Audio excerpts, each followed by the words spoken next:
You are listening to KLRN Radio, where liberty and reason still reign. Not to be a backseat driver, but can you say for sure you got the best monthly payment possible on your auto loan? Could it be that you might have gotten a better deal by shopping the loan at a few places and have a lower car payment? Next time, before you go car shopping, visit Communication Federal Credit Union first. Our auto loan experts will find you a perfect loan and get you the lowest monthly payment we can. Communication Federal, your auto loan experts.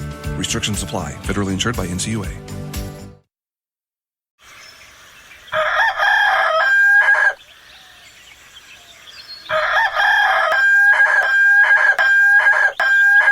If you prefer real mornings, shouldn't you have a real breakfast? At McDonald's, we get real about breakfast. That's why you can have a savory sausage biscuit with delicious hash browns for only $1.50. It's time to wake up breakfast. Single item at regular price. Prices and participation may vary. Cannot be combined with any other offer or combo meal. Hi, I'm Mike, founder of DollarShaveClub.com. What is DollarShaveClub.com? Well, for $1 a month, we send high-quality razors right to your door. Yeah, $1. Are the blades any good? No. Our blades are f***ing great. Each razor has stainless steel blades, an aloe vera lubricating strip, and a pivot head. It's so gentle a toddler could use it. And do you like spending $20 a month on brand name razors? 19 go to Roger Federer. I'm good at tennis. And do you think your razor needs a vibrating handle, a flashlight, a back scratcher, and 10 blades? Your handsome-ass grandfather had 1 blade and polio. Looking good, Pop-Up! Stop paying for shave tech you don't need. And stop forgetting to buy your blades every month. Alejandro and I are going to ship them right to you.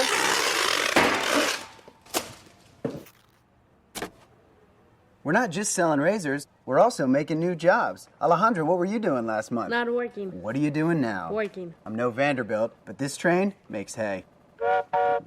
So stop forgetting to buy your blades every month and start deciding where you're going to stack all those dollar bills I'm saving you. We are DollarShaveClub.com, and the party is on.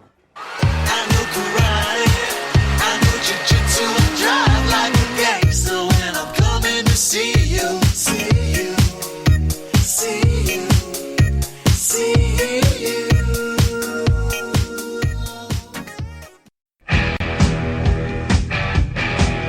KLRN Radio has advertising rates available. We have rates to fit almost any budget. Contact us at advertising@klrnradio.com.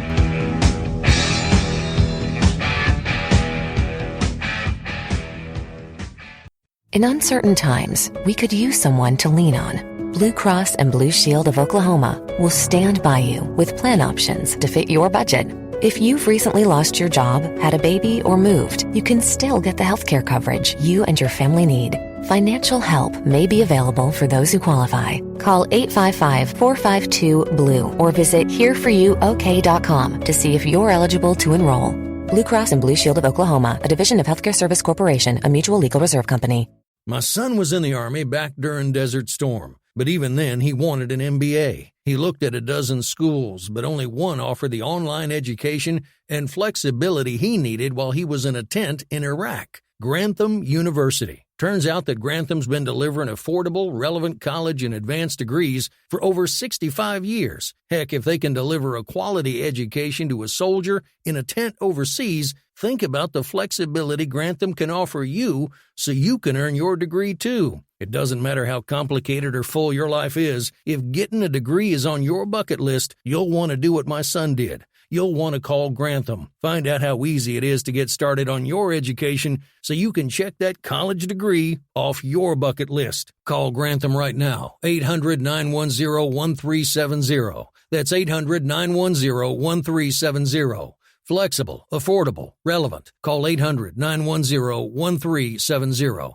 Tired of paying outrageous prices for Viagra? Well, we have great news for you. Now you can finally get Viagra at huge discounts. Healthy Man allows you to save up to $500 on Viagra. Why pay U.S. pharmacy prices of $15 per pill or more when you can get Viagra for less than $3 a pill? Call today and get 40 Viagra pills for only $99. This can cost as much as $600 at your local pharmacy. You can't afford not to call us. If you want Viagra at the lowest prices, never pay $15 a pill pharmacy prices again. Get Viagra for less than $3 a pill. Call 1-800-516-7602 today and save up to $500 and get 40 pills for just $99. Healthy Man is fast, easy, and affordable. Operators are waiting at 1-800-516-7602 to take your call right now. Call 1-800-516-7602. That's 1-800-516-7602. Again, 1-800-516-7602. Attention business owners and independent contractors. This is a money-saving message from Tax Mediation Services. If your business owes $20,000 or more in taxes, we can help you today, right now. Listen, dealing with the IRS is no picnic. It's an intimidating and extremely stressful process, and you don't want to go it alone. Our attorneys know every law, every tax break, and every possible opportunity to help you resolve and reduce your tax debt. And if you owe more than $20,000, you may be at the top of their hit list. So don't take your tax debt lightly, because it will not go away on its own. The IRS can seize your bank accounts, your home, and even shut down your business. Call our tax experts today at 1-800-783-0810 and let us deal with the IRS while you focus on your business. That's 1-800-783-0810. Again, that's 800-783-0810. The following program contains coarse language and adult themes. Listener discretion is advised.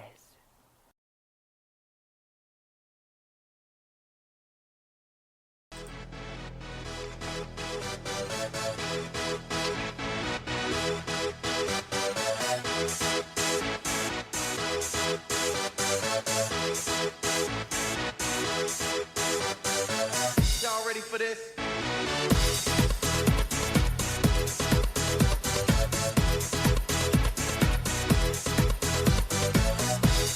Let's get ready to rumble!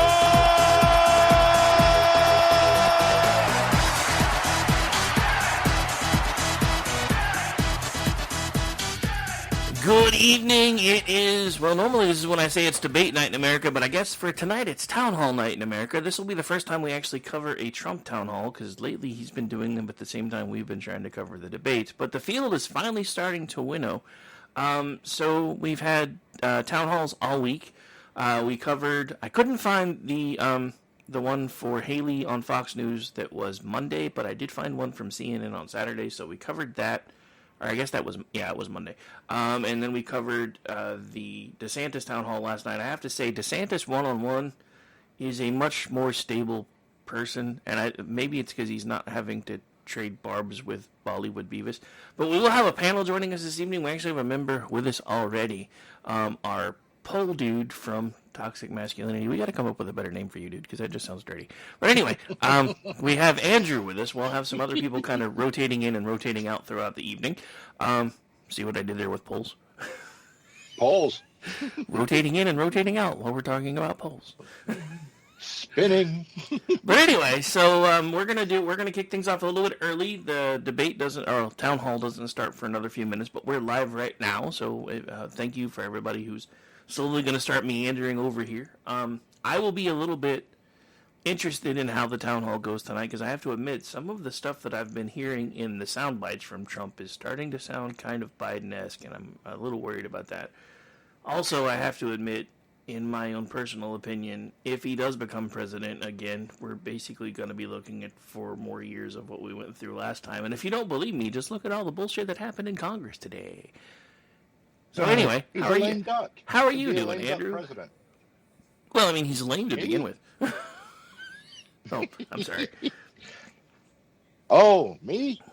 Ray Epps is a Fed. I'm good. Dude, did you see that Sam got that trending yesterday? And then she Yes, I did. And then she was arguing with herself about whether she was going to write about it. I'm like, well, either you're going to do it or one of us is going to do it. And then so she put out a VIP about it today, and I was glad she did because she's like, well, it's normally frowned upon. I'm like, well, one of us can do it if you don't want to. And then she said, no, never mind. I don't want anybody writing about it. Then I got up today and she had written about it, and I'm like, see, I told you should have done it. Yes, I saw that. I saw it when it happened. Right, I watched it mutate itself out. It was just hilarious.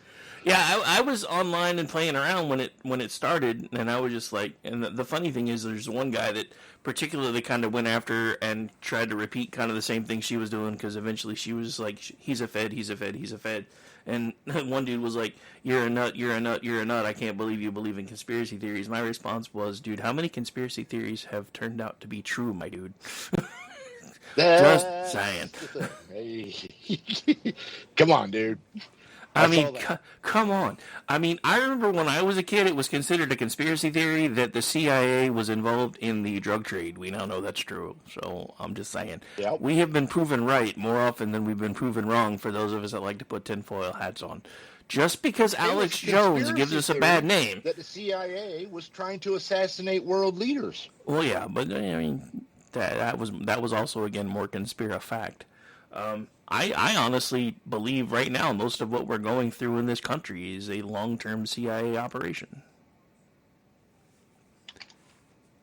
Oh, probably. Because they're using the same tactics that have been used to destabilize the Eastern Bloc countries have now been turned on us. That is both a combination of people that were trained by the CIA and George Soros doing what they do.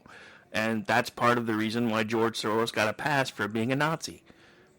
And a Nazi sympathizer, because we were using him throughout the world to destabilize people that we didn't want in power. And now that most of that's been done to our satisfaction, or done other than the people that we're still currently in bed with, because, China is asshole! Then, now he's turned all those guns on us. Have you noticed all of these George Soros-funded DAs are basically letting crime go crazy? Is that a coincidence? I don't really think so, but, I seem to remember that being a conspiracy theory once upon a time, too. Yep. It's funny how all that works. Aliens. Well, there is Jeff, so there's a good chance that's still a possibility. It's not a conspiracy. I mean, they're saying, Well, there's too much out there, and I'm sorry with Ray Epps. It's like, they charged him, dude. A guy that wasn't even there is like subject to like 20 some odd years in jail. The dude that was telling people to go do it got probation. Yeah, he's a Fed. Yeah, I'm just saying. Yeah, I'm just saying. Yeah. You can like it, you can lump it, whatever you want to do. He's a Fed, and if you don't like it, then feel free to go sign up for VIP and read Bunny's article. Because that was those people that were like, he's not a Fed. He was a what they call him, a supporter or whatever. And it's like, well, that means he was a Fed. He's working with the FBI, so Fed. Yeah, I mean, look, he was either an informant or he's a Fed. So, and either way, it's kind of the same thing. Just saying. I have had CIs. It's the same thing. Yeah, it's just like he's an informant, so he's a Fed. I mean, just because they're probably making him do it because he got in trouble for something else and to keep his ass out of jail doesn't make him any less culpable. Just saying. Well, the problem is I truly believe the only reason why he went to the FBI 2 days later is because he was on social media. Right? Yeah. If they didn't have a clear video of him doing that, I don't think we'd have never learned about him. I mean, we still ain't learned about the pipe bomber, but we can find Granny. Dude, that's the other thing, right? I mean, how many people have we been looking for? Like, you're telling me they have no idea who brought a bag of cocaine into the White House, but we can find a grandma that was in Washington, D.C. during January 6th that was on a guided tour and charged her for 25 years for trespassing. Yeah. Funny how that works. It's funny how that works.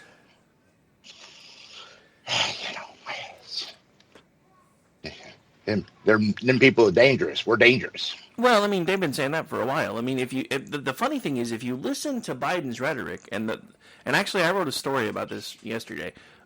Was it yesterday? Yeah, it was yesterday.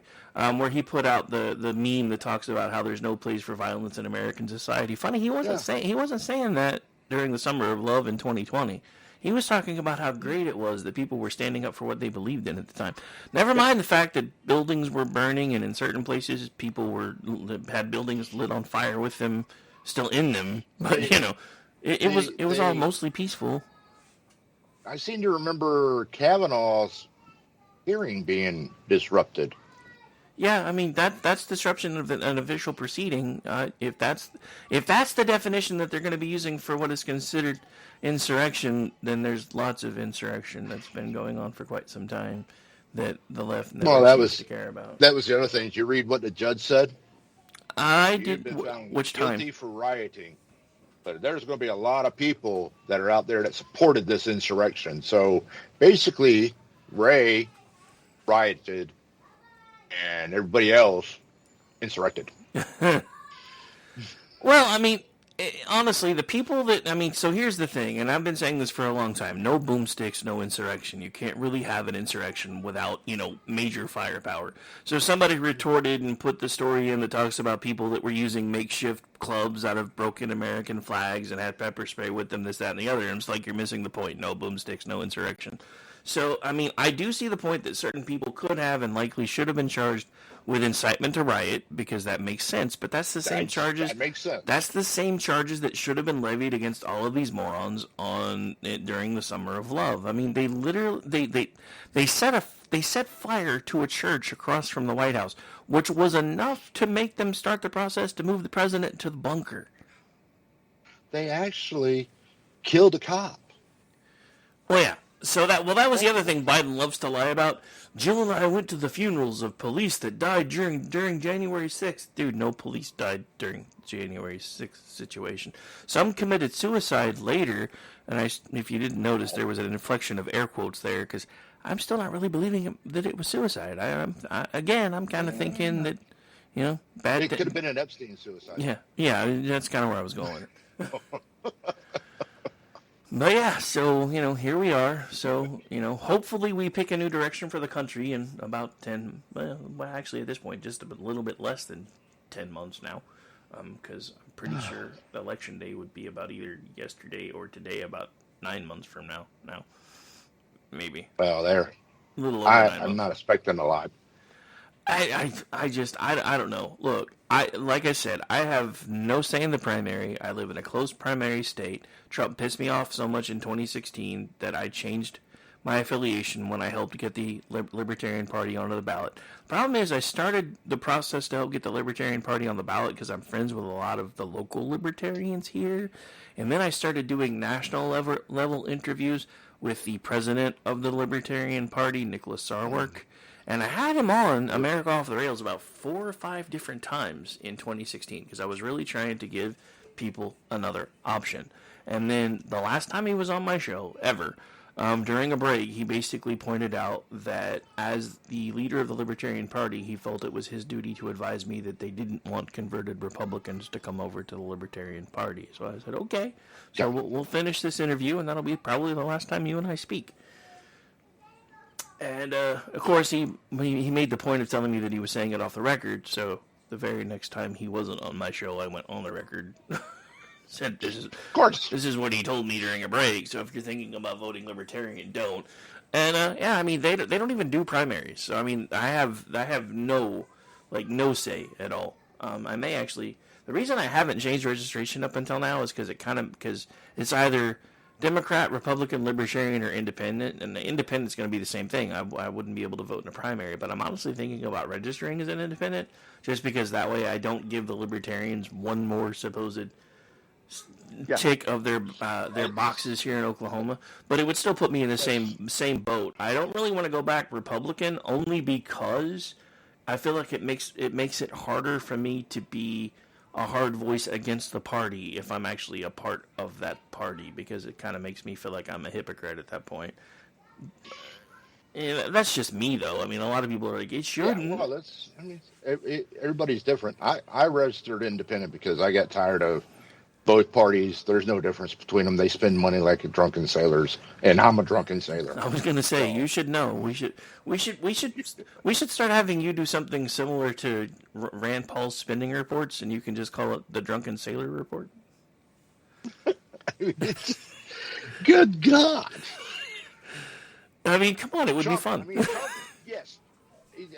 I don't see what Trump's going to be able to do this next 4 years if he gets elected. Truthfully, I mean, because look, he's a lame duck.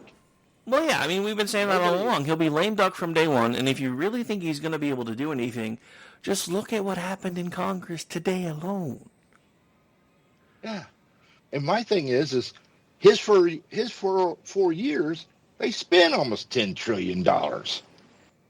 Yeah, but I mean, they blame COVID for most of that, my dude, which is crap. Yeah, he shouldn't have spent that money anyway, because none of that money went to the American people from either party. Well, I mean, I don't know about y'all, but we got a pretty big tax return and shit during COVID. I was because that was right in the middle of my divorce, so I was pretty sure that when Biden got elected, we were going to get another one. So I was banking on that, and it didn't happen. I was kind of mad because I had to split that with her because of the fucking divorce, and I was like, damn it! Now I need another one so I get to keep it all. But the thing is, though, how much of that money, right? Billions went to all the pet projects and the Metropolitan Opera. Oh yeah, I'm not necessarily disagreeing with you. There is a large amount of COVID-related spending, and I will say that's the one thing that I've heard Hailey say that I haven't really heard anybody else talk about is clawing back all of the unspent COVID money that's just kind of sitting there that was earmarked for that. Because there is still a lot of unused COVID money, which is kind of scary when you think about it. Personally, they should have just wrote every American taxpayer. They have our tax number. Wrote us all a check.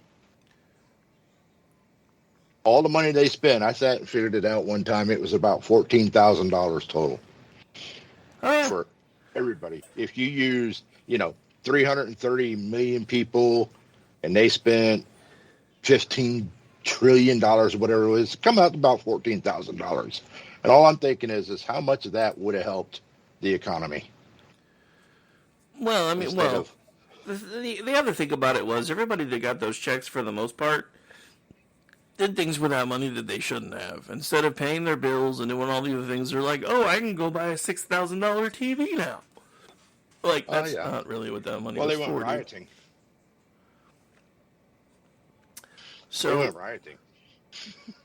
Well, yeah, that's true. A rioting we will go. A rioting we will go. Hi ho, the area. A rioting we will go. All right. So speaking of the field thinning, Chris Christie officially dropped out today. Took him long enough. I love how nobody officially drops out anymore. They're just like, I'm going to suspend my campaign. Dude, you dropped out.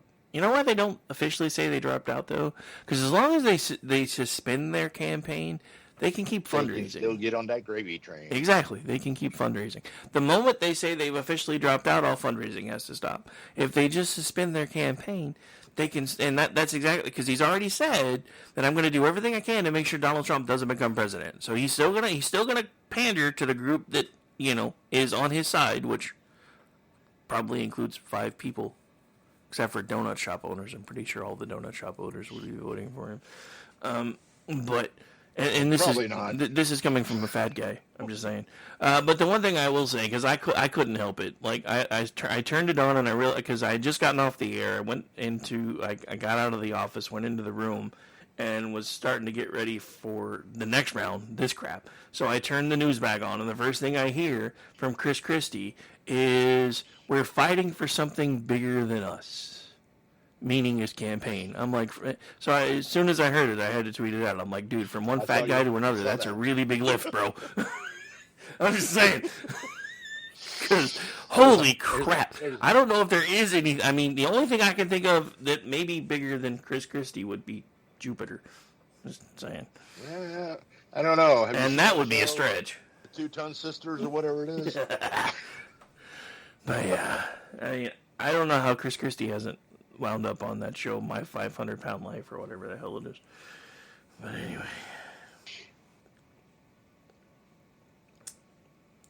So, is there anything particular you want to hear from Donald Trump tonight? Because that's like I said, this will be the first time I've really paid any attention to anything that he's saying that hasn't been. I want to sound hear him bites. admit he made mistakes during COVID.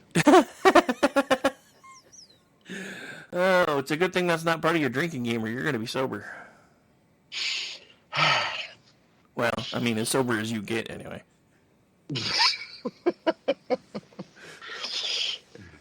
That's a nightmare that will never happen again. Oh, so much fun, so much fun. I was sober once, got married, had kids. Ain't doing that again. I was drunk when I started having kids, so. Well, and what helped create the kids for the first time, anyway. Oh, okay. It's funny. I remember, and it was when I was working at Convergys, one of the maintenance guy there had. Usually we'd pass each other when I was going to lunch, because that's usually when he was watering plants and stuff. He started asking me questions and trying to get to know me. He's like, "Dude, how many kids do you have?" I was like, 4. He's like, "Holy shit!" I said, "Dude, I work here. I couldn't afford cable till I started working here. I had to have something to do." And that was part of the reason why I took the job at Convergys at the time. I was, what was I, maybe 30? Stop having sex? Well, no, it was because DirecTV was free. It was part of the contract. The only thing I had to pay were the receiver fees and the taxes, which was like $20. We had 2 boxes at the time, so it was like $20 a month for everything they had to offer. Yeah. Well, everybody talks about it. It's like, why do poor people have so many kids? It's like, because they have nothing else to do. I mean, you look back 100 years ago, farmers didn't have much to do. They worked the field, they had sex. What are you going to do in the middle of winter? Well, it looks like Amish will not be joining us this night after all, so. Oh. He's listening, but he says, "I can't join, but I'll be listening." That's what you get for getting off work early. Well, I mean, just because his light's on. Or getting off at work early. Well, I mean, he's probably working behind Circle K. That's part of his job. Just saying. That's true. Just saying. He's got all those fed moms.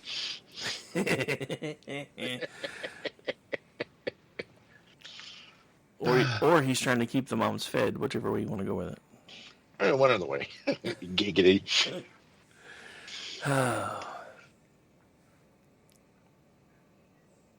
So the afternoon show, is that going to be a regular thing now? Yeah, I was actually trying to do a morning show, and then as soon as I tried to kick it off, my schedule wound up having to change, because we usually wind up babysitting, and it's a night gig, so most of the time I'm not getting to bed till like 12, 1 in the morning. If I'm able to sleep at all anymore, because now I'm back to insomnia land, which is fun. That's special.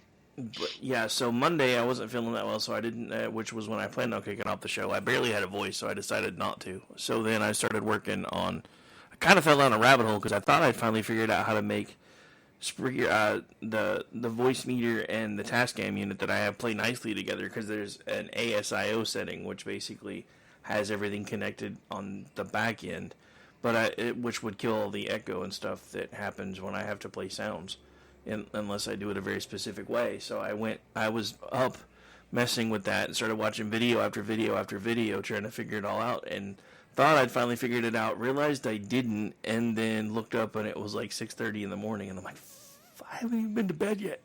So I finally laid down at like 7 on Tuesday morning, and woke up at like 10:30 and started again, and then basically did everything I did yesterday, and then got off the air last night, and then, shut everything down last night, because it was just me producing for them, and then finally I fell asleep after the extra kid left, and was in bed by 11, and other than, the 50-year-old got to get up every 4 hours to go pee thing, I slept from like 11 till 11:30.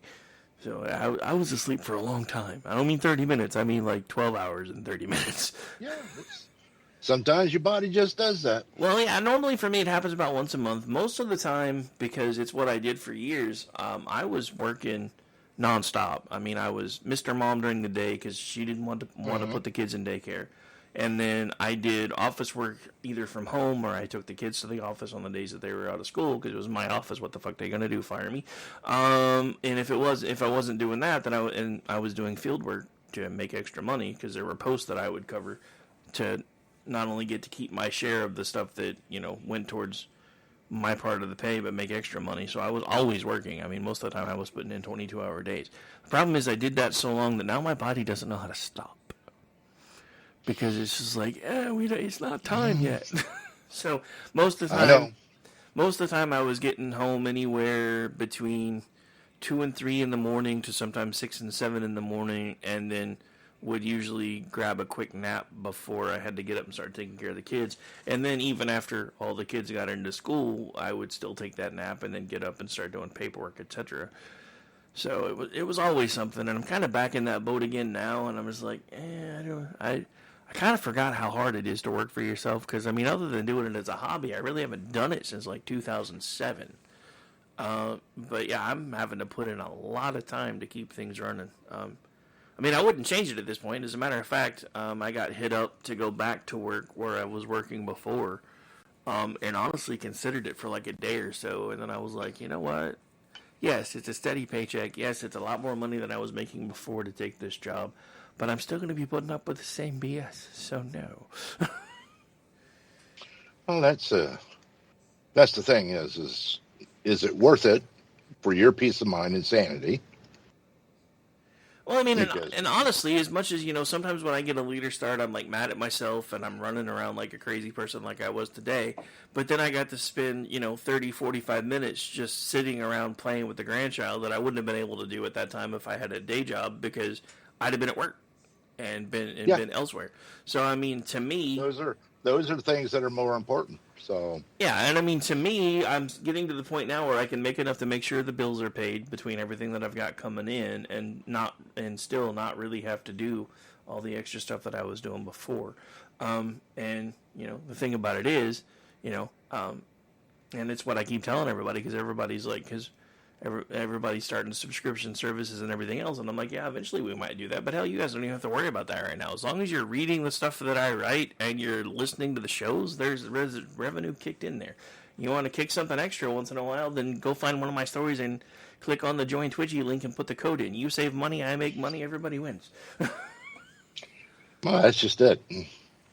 And my Twitchy account, I think I'm VIP for the next 3 years. So this explains why, well, I'm not going to say it on the air, but I did figure out why Orty's not going to be with us tonight. I'll explain if we ever take a break. But no, it's not a big deal. Well, yeah, it's not anything major. It's just not something that I think he wants me to give out over the air. So, but yeah, he did explain. I was kind of worried because it's not like him to wave off. So I asked him if everything was okay. He's got that burning sensation. He needs to see a doctor. Yeah, you're a little closer than you think. Just saying. Yeah, that's what happens. Those are the risk of having a behind the Circle K business. Well, it's not that same. It's not quite like that, but yeah. Anyway. I've heard the guys about that. Many times on the ship, you hear that. Yeah, dude, told you. You didn't want to do that. Oh my God. Fruit stripe gum is being discontinued. What? Yeah. Seeing the article right now on Fox Business. Nice. So yeah, speaking of which, apparently the cat got let out of the bag about Nick Saban a bit early because he wasn't planning on announcing yet. And the news is already talking about it. Oh, people were talking about that Saturday. Well, the funny thing is, you know how the cat got let out of the bag, right? Somebody that is familiar with him actually saw him out in public and he was smiling. And they're like, I almost never see this dude smile. So I went up and asked him what was going on. And that's how the rumor mill got started. And now apparently it's been confirmed because Fox is talking about it. Everybody's talking about it now. Because there was somebody that was going to write it up on Twitchy, and somebody said, well, he hadn't officially announced yet, but I've heard he's going to announce on Friday. And I'm like, you might as well write it because Fox just ran the story. He's 72 years old. This is true. Dude, that's the other thing. I don't have it flagged. I didn't know he was 72. Well, I didn't either. I mean, I knew he was older than me, but I didn't think he was that much older than me. But, I didn't think he was... there's a couple things in your life that make you understand when you've gotten old. When you fall and everybody runs and panics to you instead of laughing, that's when you figured out you're old. You know something else that lets you know when you're old? When you're watching a Congress critter rant on TV and to you they look 12. And I realized that back with AOC. Well, I tweeted it. Well, yeah, that was the first time I really noticed it too. But today, even there was the African American chick that was ranting on the floor about somebody else bringing up white privilege. Yeah, your tweet. I was after listening to her to say as a black woman, I'm like, wait a minute, I think you mean African American birthing person. Well, somebody wrote it up. Somebody wrote it up on Twitchy that we now know what a woman is in Minnesota, anyway. I don't know who did that one.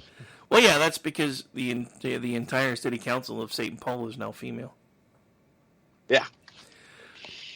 I don't know how that's going to work. There is no diversity in St. Paul. I don't know how that's going to work. How are they ever going to get any work done when they're always arguing about where they're going to eat? Well, that's only if the mayor makes that mistake. Well, no, so here's the funny thing, right? So I made that joke earlier, and my roommate, who doesn't follow any of this stuff, we went out to grab dinner real quick for everybody because nobody planned ahead. And I'm like, this is an early night for me, so we got to figure some stuff out. So we went to A&W Long John Silver's. So, and then on the way there, she's like, oh, there's a Taco Bell there, and there's this there, and there's this there. And then without missing a beat, she's like, this is why when women get together to go to eat, they go find somewhere with a food court. I'm like, that was you, not me. I'm just saying. But yeah, I'm trying to figure out how in the hell they're going to get anything done.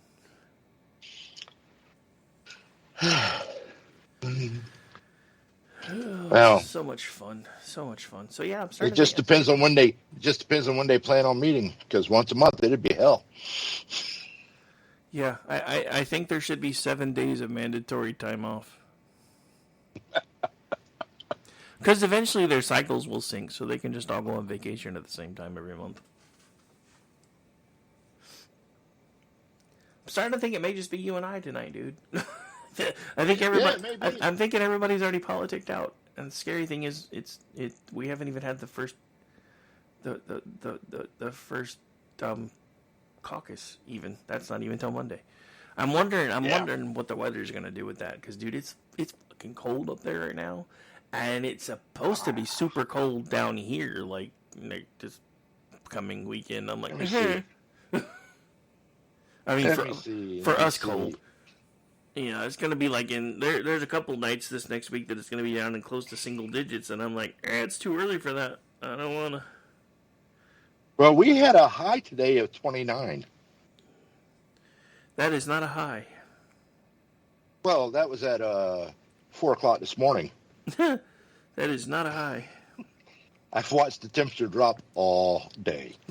You know, the other thing I've noticed as I've gotten older, I'm starting to understand why older people start posting things like, if the temperature is younger than me, don't expect me to go outside. I'm really starting to understand that. I swear I keep my booze now. Hey, easy refrigeration. That's it. Get my White Claw out there. Yeah. So, oh, I'm sorry. Zima. Yeah. So Sunday, we have a 40% chance of snow and a low of 7 degrees, with a high of 19. Monday is 3 degrees, cloudy, with a high of 13. And then that's all my fault. I'm just accepting it now. And telling you now. Yeah. And then Tuesday we get down to 1 degree with a high of 26, and then it starts slowly creeping its way back up. So yeah, I'm blaming you, just so you know. Well, that's because I turned the AC down. Yeah, that's what I'm saying. The door's open. You had to keep your booze cold, so now you're making the rest of us pay for it. I see how it is. That's right. That's right. You know, they have my Taco Bell diet, will you? They have Cold Stones for that. Oh, I'm not mocking your Taco Bell diet. Hell, a Taco Bell diet's better than going to the doctor for a colonoscopy. Let's see. What are we looking at? I'm looking at a high of -4 on Monday. Woohoo! So you're going to be a total Saturday. of 5 degrees colder than me. Yeah. Fun time. We're expecting snow on Friday. We had snow overnight, and then we have more snow on Friday. I'm loving it. What the hell? I love it. I see all the windmills are frozen out there. I wish I had seen this earlier because I probably would have written something up about it. I am really confused by this. This is per NBC News. A mouse for your mouth. New device allows users to scroll with their tongues. Why the hell would you even want to do that? That's like becoming a window licker voluntarily. Window licking is bad, okay? It's it's why it's an insult. Just saying.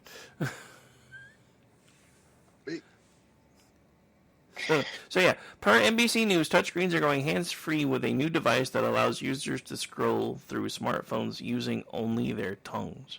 MouthPad, a retainer-like trackpad chip that sits on the roof of the mouth, made its debut at the Consumer Electronics Show this week. It can sense tongue movements, allowing users to scroll, type, make calls, and even play chess with a wipe or a click of their tongue. I will say, as someone who enjoys a certain activity, that would help you in that area. I'm just saying. I'm sorry. All I'm thinking is this is just like putting acid drops on touchscreens. Yeah. Well, I mean, come on. Are the 60s returning? Are we going to start doing microdots now? I'm just like, why the hell would you take your phone all the way up to your mouth to scroll and then have to? I don't know. Somebody's gonna buy it, obviously, because this was market tested before it was done. I guarantee. So somebody's gonna buy it. You know what it is? I don't know. Somebody saw the Willy Wonka where they were licking the walls. Well, I guess apparently it's that's what they. I guess apparently it's being marketed as an assistive device for people that don't have functional limbs or something, but. I can see it, but it's like, dude, you know the one thing that I can't see, and the thing that has been the hardest for me to come to terms with, finding out that God, why can I not think? I cannot think of his name right now. The dude in the wheelchair, the physics dude, Steve Hawkins. Yeah, I couldn't believe it when his name came out on the list. I'm like, what the fuck was he doing, licking him to death? I don't even think he could do that. I'm just when that came out, that whole thing came out, and it was about Steve and him and midgets. I'm like, we're getting pumped, dude. The memes and the gifs that have come out of that though are fucking insane. Like there was one, there was one I saw today, and it was a dude in a wheelchair that was kind of like his that was pulling a boat, and the caption was, when Steve Hawking realizes he's missed the boat to Epstein Island, and he's like, hang on, I'll be right there. And it's a dude, literally, I mean, the thing about it is, this had to have been done by somebody. It's a guy in a motorized wheelchair pulling a boat down the road. I'm like, who? Oh, yeah. First of all, those things don't go that fast. I don't know how in the hell you're pulling that. But then again, he may have gone Tim the Tollman Taylor on his wheelchair. Who the hell knows? I still remember to this day the episode where they souped up the lawnmowers.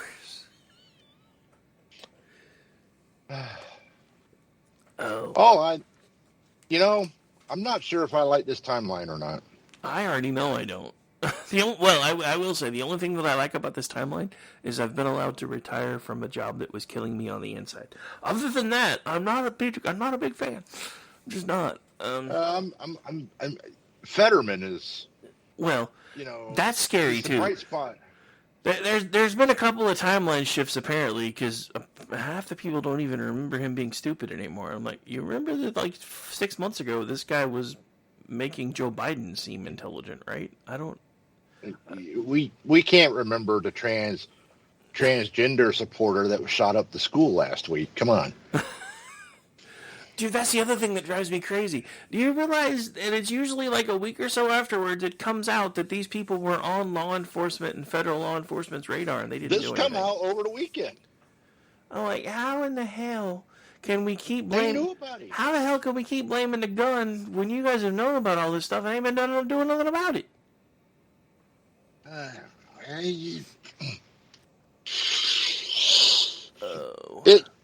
Every one of them. Yeah, we knew about him. We knew about him. We knew about him. We knew about him. We knew about him.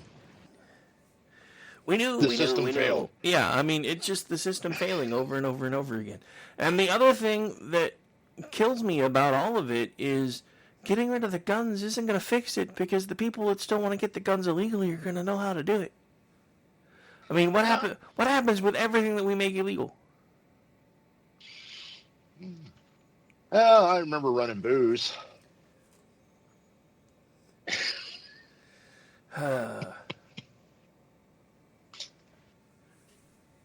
Well, the thing is I see that happening. If they try to push that, I see states potentially saying to the federal government to pack sand, and it'll be illegal in one state but not in another, and then you're going to have the gun running then. Well, I mean, so the other thing that drives me absolutely crazy, right, is especially, I mean, we talked about this at the beginning of the show, finding out that half of the reason that our government has the money to fund all the crap that has the money to fund is because they're involved in the illicit drug trade. Why is it okay for them? Well, don't forget the whole reason for the NFA anyway. You mean no such agency? I don't want black helicopters on my porch, dude. Come on. Yeah, the Firearms Act, 1934. Yeah, I know. Hey, that should be a class action lawsuit. I'd like to hear Trump come out and say he's going to move tax day to the first Monday of November. Well, dude, YouTube TV is asking me all kinds of questions it's never asked me before. What version of this would you like? Would you like to join live, or would you like to start watching from the beginning? Stop asking me questions. Just let me click on shit. It's only a couple minutes till it's supposed to start. Nerds. Damn it. Oh. Fun times. So yeah, I'm debating on whether I'm going to do a show or not on caucus night. It may just wind up being me if I do though. I could be here. Right now, I don't have any work. I'm getting paid to sit at the house and drink booze and eat tacos. Kind of sounded like me, but I am still trying to work for it. Oh. Ow. I just got to answer the phone if they call. That's when you're just like, oops, sorry, my phone was off. My bad. No. I don't do that to my boss. I'm just teasing. I threaten to retire every now and then. He gives me a raise. Yeah. Funny how that works. Yeah, it's like, me, I've only been gone for like 3 months, and they're like, hey, by the way, we're opening this new place, and we're looking for managers if you want to come back. I'm like, not really. I did actually think about it for a minute. Figure out how to be a consultant. Oh, I mean, honestly, I already do a lot of consulting work for this kind of stuff. I have a lot of side clients I consult for. Yeah, but what I'm saying is for your business, that company that's trying to hire you back, do consulting. Yeah, I mean, I don't really know if I can though, because the thing about it is, it's already considered a contract gig because I worked for the university, and then I worked for a state agency, so it's kind of hard to do consulting work for contractors. It's not impossible, but it's difficult in Oklahoma, and besides, I don't I don't know. I really like being able to do this kind of stuff more now, and I know that the more I do it, the more consistently I get with it. Like I said, we've already got ad revenue built in everywhere, so the more attention we start getting, the easier it's going to be for me to make money. And then fixing to start a whole new revenue stream once I get the website built for the news place, which is kind of what I'm going to be working on once we get past this first set of caucuses, because then I've got about a month or so break, I think. I think the next big ones are in March. I think I need to find that schedule again. Yeah, Super Tuesday. Yeah, that'll be honestly the deciding point. I really want to see what happens in Iowa on Monday, because according to the polls I'm looking at, even RCP has Trump up 52% within Iowa. Yeah, I was seeing all sorts of polls showing that he's up and up and up and up and up, and it's like I don't see DeSantis dropping out. Well, the thing about it is, and this is where I'm going to go with this. By this time, I mean, and everybody seems to forget this, but in 2015, which around the same time that we were even earlier in 2015, because that was when Grouchy and I met up at SRLC, which was in May of 2015, and at that time, Scott Walker was the one that everybody thought was just going to run away with it because his poll numbers were crazy. And then, like, the minute Trump announced, dude was gone. Like, nobody knew who he was anymore. So the thing that I don't know, because the thing with polling, and I've noticed this lately, it's like the scientific research papers that everybody pays for now to say, well, this is bad for you and this is good for you. If you've noticed, if you start looking at where the money came from, then usually the people that are paying for the research get the answers they were looking for. Polling has kind of become the same thing. I didn't really realize how bad it was until I started doing this, because most people just look at the polls and are like, whatever. They don't really go back into the polls and start looking at the breakdowns of, how many Republicans were polled versus how many Democrats were polled versus how many independents were polled. And the other thing about it is, at this point, because it seems like there's a large group of people that want Trump to be the nominee that don't necessarily have the best interest of the country at heart, this stuff is all weighted all weird. I've been trying to figure out the numbers from behind the scenes, and the thing about it is, if you look at the independent voters, he's still not getting enough of them. He's just not. Yeah, I know. And I mean, I kept, like, even on Fox News today, I kept hearing over and over again, well, if DeSantis drops out, 90-some-odd% of DeSantis supporters are going to vote for Trump. I'm like, I don't think you're listening to these people. There are people that I know personally that are like, I will never vote for Donald Trump again. And I'm like, dude, if I get it, I really do, and I'm not telling you who to vote for, but if you have that mindset and he becomes the nominee, then if enough people have that mindset, we're gonna get 4 more years of Biden. And I for sure, like 1,000%, don't know if we can survive another 4 years of Joe Biden. I just don't. The other thing is, the other thing that's really weird, and I've never seen this happen before, there are still people to this day that are like staunch Democrats that are floating other people. They're like, we could put up Gavin Newsom. I mean, hell, there was a story about Michelle Obama, and then I heard an MSNBC commentator going, well, why don't they just run her? I'm like, dude, we're like 10 months from the election at this point. It's too late. It's too late. There aren't enough states that allow write-ins for that to work. They'll just say that a vote for Biden is a vote for Michelle. Well, the other thing that really kind of floors me, right, and this is something that I've talked about before, is you cannot tell me that after she openly called him a racist on the debate stage that Joe Biden actually wanted Kamala Harris as his vice presidential pick. No. That was chosen for him. And if you don't believe that other people are running this country right now, I submit to you the fact that the actual Secretary of Defense was AWOL for a week before anybody knew he was missing, including the president. It's like, what the hell's going on with my military? Well, that shit never happened. Well, that's the thing, right? Like, you're telling me he's the one running the country, but the Secretary of Defense supposedly goes in for an elective procedure for one about cancer. The thing about it is, even I don't remember who it was. I think it was Politico that like put out an article explaining how they were twisting the meaning of elective to mean that it was a surgery that he volunteered for, not something that he didn't necessarily have to have. And when Politico starts writing hit pieces, you're fucked. I mean, if you're on the left and Politico's coming after you, you're fucked. Oh, we also, our defense, the Department of Defense, performed actions while he was incognito, unreachable in the hospital. That's the other thing. The person who should have been making decisions for him had no idea that she was supposed. She was in Puerto Rico for one, and had no idea that she was actually the one at the top of the totem pole at that point. Yes, I understand. As a native, that saying is backwards. I'm not gonna change it just to make everybody feel better. But she didn't realize that that she was the one in charge because nobody told her. She's like, I didn't even know I was the one who was supposed to be in charge until the day he came back. And then they got to float a memo out today. You will tell the president, and it's like, I kind of thought. I'm just saying. I kind of thought that was a given, my dude. I mean, I could be wrong, but I mean that's kind of like I couldn't take it. I can't take a day off without telling my boss. Well, that's just it. You got to call somebody, otherwise it's a no call no show. I mean that's only been common practice for forever. But I mean, honestly, at this point, especially in the military.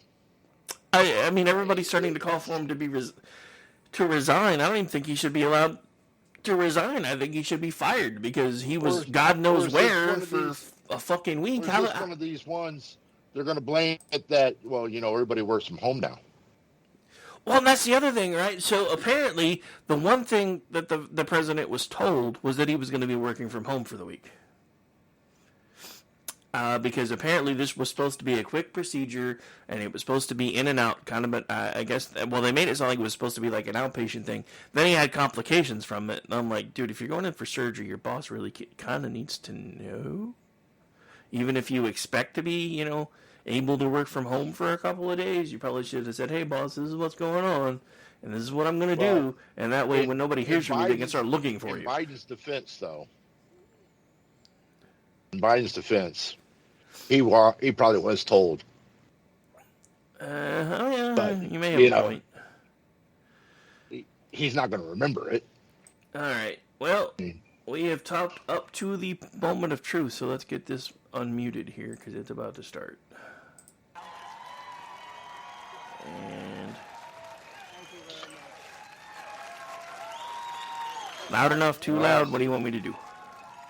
Oh, no, that sounds good right there. Sounds like we got the cult going. Great to see you. Why are they worshiping this man? I don't know. The first major test for the Republican presidential nomination is almost here. We're going to win the Iowa caucuses, and then we're going to crush crooked Joe Biden next November.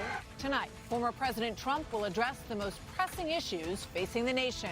Our economy, the debt of our country, securing the border, getting rid of the woke ideology. But a gauntlet of legal perils hovers over his campaign. They're not after me, they're after you. There's no confusion about who Trump is. While his leading rivals unleash attacks. He's running on a lot of the things he promised to do in 2016, but then did not do. Chaos follows him, and we can't be a country in disarray. 5 days from the pivotal First in the Nation caucuses. The path to crowning the Republican nominee starts here. I'm going to be there. We're all going to be there together, and we're going to be first. You're first in the nation because of me, but we're going to be America first again. It's America first.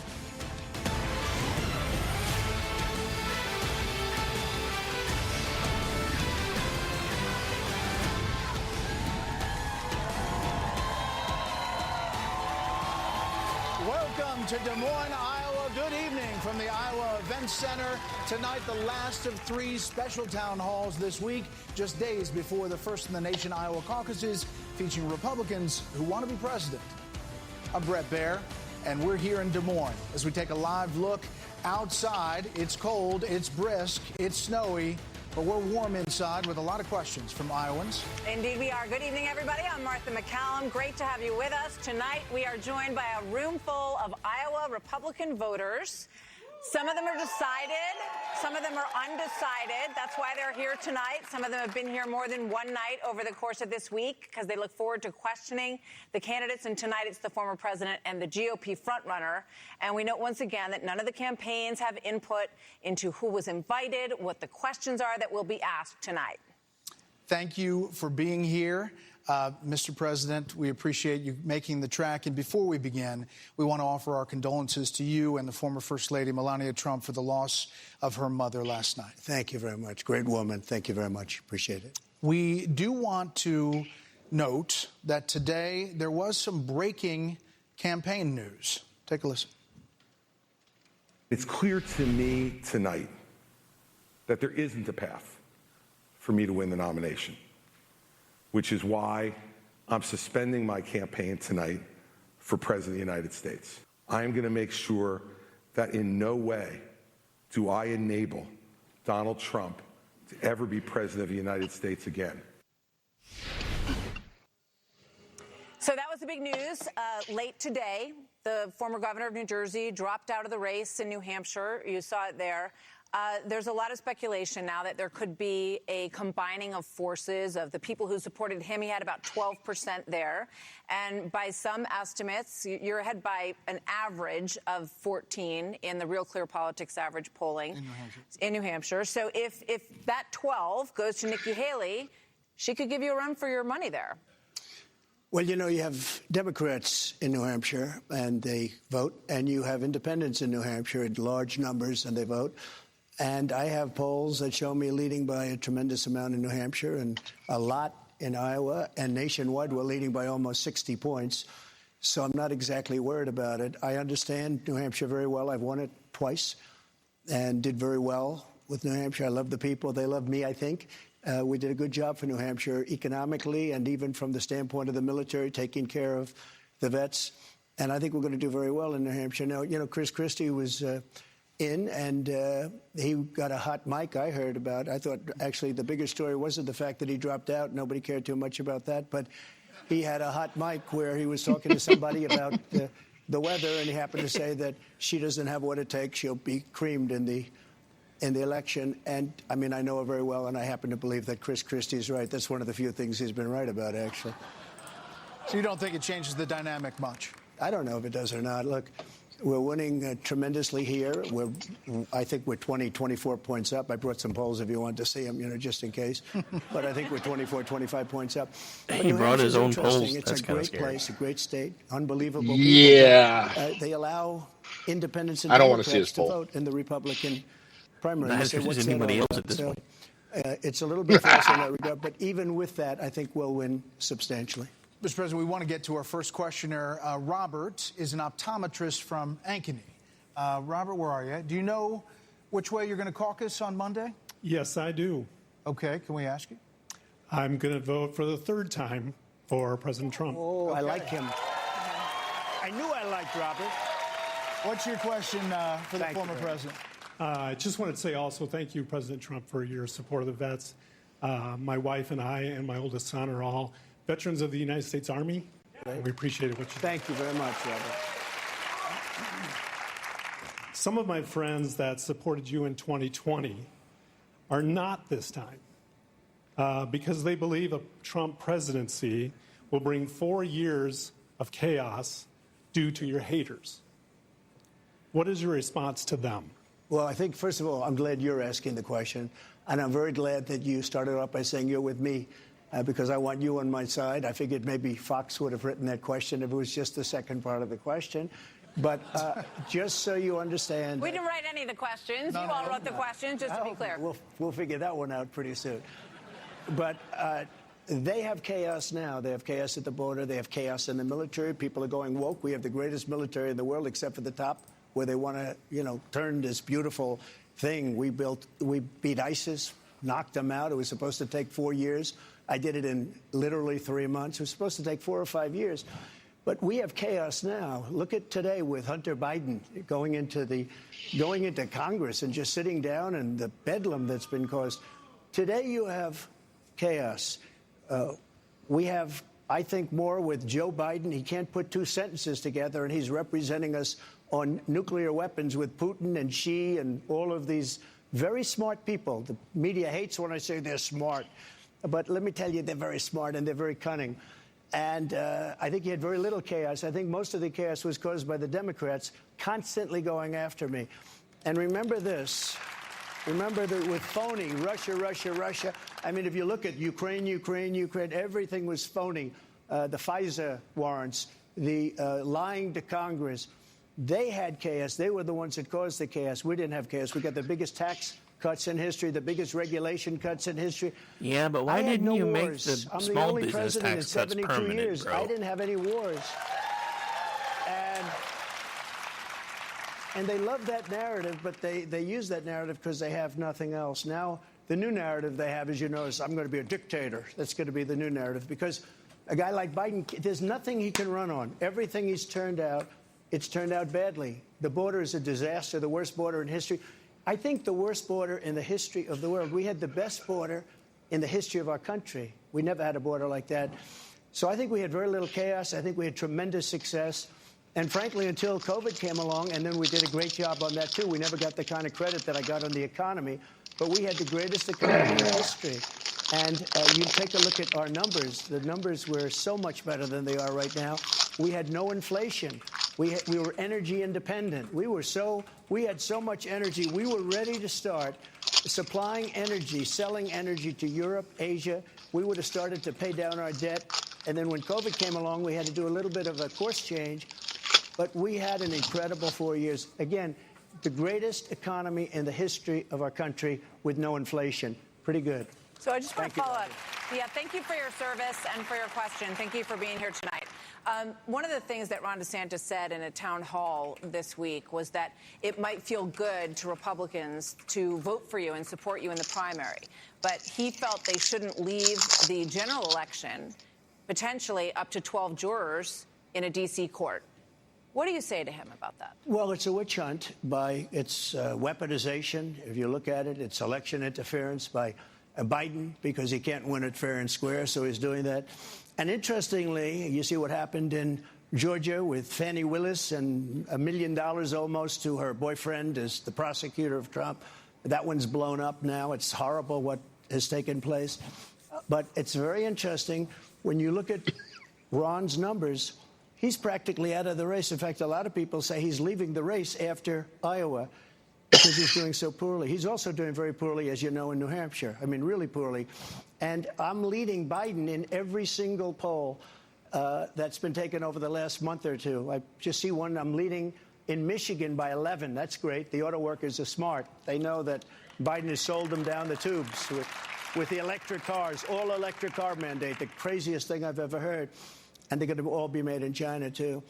So I think when you look at what we've done, we are doing a great job, and we did a great job, and that's why I'm leading in the polls by 60 and 70 points. You know, in recent days, you seem to issue a warning that if in the courts, and even the U.S. Supreme Court, if they didn't treat you fairly, that maybe there would be bedlam in the country. Use that word, bedlam in the country. And in the last 2 days, at the same time, in the last two speeches, President Biden is focusing his campaign on the threat to democracy and political violence. Take a listen. I'll say what Donald Trump won't. Political violence is never, ever acceptable in the United States political system. Never, never, never. All right, so to Robert's question, this is clearly a focus of the Biden campaign. So can you say tonight that political violence is never acceptable? Well, of course that's right. And, of course, I'm the one that had very little of it. Take a look at wars. Again, I didn't start. I wasn't involved in wars. We beat the hell out of ISIS. We won 100%. We brought our troops back home. Look at the violence that we've had. Look at the violence we have recently. Right, but when you say bedlam, what do you mean? I think you have bedlam. I think you look at Joe Biden, it's bedlam. You have a man who can't lead. You have a man who can't find his way off a stage after he makes a speech that lasts for about 2 minutes. No, I think bedlam is Joe Biden. I think that he's using this. This is just a political ploy. Trump is a dictator. He wants to be a dictator. You know, it's interesting. I did a show, Sean Hannity. Did you ever hear of him? He's a very nice man. And he said, essentially, you're not going to be a dictator, are you? Tell me. I think he was trying to give me a nicer question that maybe you guys would. He meant it very well. I said, I'm going to be a dictator. For one day, we're going to do two things. The border, we're going to make it so tight you can't get in unless you come in legally. And the other is energy. We're going to drill, baby, drill. After that, I'm not going to be a dictator. After that, I'm not going to be a dictator. So you weren't saying the press picks it up. So I said, I'm going to be a dictator for one day. They cut it. They go, I'm going to be a dictator. But they cut the rest of the sentence. No. I am not going to be a dictator. I'm going to manage like we did. We were so successful that the country was coming together. It was actually coming together and coming together well. It was a beautiful thing to see, and we're going to do that again. All right, let's bring in... By the way, that's why I have the poll numbers that I have, because the people, I think this audience is an example. I mean, I asked a question. I said, how many people came last night? How many people came the night before? And I got a very honest answer. Not many compared to what we have. We had a great crowd and have a great crowd. We want to hear from some more of them. We do have a big crowd tonight. That's absolutely true. So let's hear from Jane Jack. The question is, how many did he pay to put in the audience? Iowa. Jane, thank you so much for being here. And you said that you plan to caucus for DeSantis. That is always the question. But you're not completely decided. Is that right? No, I will be caucusing for DeSantis. But I will say, Mr. President, I am extremely grateful that in your first term you accomplished so many great things, but it was also with the help of many great people. Since that time, you have publicly criticized and personally demeaned so many of them. If you're given 4 more years, how will you convince good people to take the risk of working with you? So I have a lot of people that want to work with me. I have people calling just as I'm getting on the stage. I had a call from 2 of the very most important people in the military who want to come to work for me. Everybody wants to come to work for us. We're going to have no trouble. Define everybody, dude. We had a couple that were not great, stiffs, as I would call them. But that's true with anybody. It's everybody. Now Good people. I've gotten to Good know people. Huge Washington. people. I've gotten to know the people. I know the best. I know the smart ones, the dumb ones, the weak ones, the strong ones. And I think you're going to see something like you've never seen before. And the people in this room know it. We did an amazing job. And the reason, we have support is because of the job we did. Now, you like Ron DeSantis, but he wouldn't even be around today. He'd be working in a pizza shop or perhaps a law firm if I didn't endorse him. I endorsed him, took him from nothing to winning an election. And I was all for him. And then one day he said he'd run against me 4 years later after I got him in. And I said, that's not a loyal person. We can't have that. That's not a loyal person. So I think you'll be very impressed with what we're going to do. You we're want going to have talk loyalty? The greatest economy in the world, which we don't right now. We have horrible, horrible inflation. And, you're never going to get that 30% down. You might even it, but you're not going to get it down. So, but thank you very much. I appreciate it. Let me just ask you a follow-up on that about who would be in your cabinet, in your administration. If you are the nominee, which I know you expect to be, who would be in the running for vice president? Well, I can't tell you that, really. I mean, I know Chris Christie, who it's going to be. Give us a hint. We'll do another show sometime. Well, what about any of the people who you've run Beavis against? Jr. Would you be open to mending fences with any of them? I will. I've already started to like Christie better. Okay, that was a good one. I don't see it.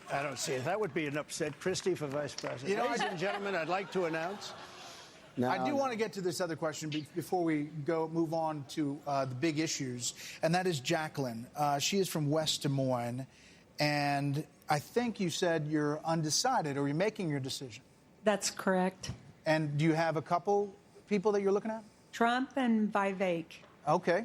Good. And what's your question tonight for the former president? My question is, I would like to know, what do you plan to do in your next term that you didn't quite get finished during your first term? Well, one of the things would be energy, even though I set records on energy, but I was going to be energy dominant. We were energy independent, and we had your bills down low. We had your gasoline for the car down to $1.87 a gallon. We had it down even lower than that at some points. Now it's at $4 and $5, and that's not acceptable. Your home heating bills are 4 and 5 times higher than they were with me. So I'd be doing that. I'd be doing I'd finish up the wall. You know, we built over 500 miles of wall. That's one of the reasons we had the great, and we got Mexico, by the way. We got Mexico, very importantly, to give us 28,000 soldiers free of charge. That's more money than anybody can even imagine, free of charge. And we also remain in Mexico policy, not remain here, remain in Mexico. So we did a lot of great things, and I would just say we're going to just keep expanding. We rebuilt the military. We even did something that hopefully nobody in this room needs, but right to try, where we're able to use space-age medicines that won't be approved for 4 or 5 years that work in many cases. And I've saved thousands and thousands of lives with right to try. Thank you very much.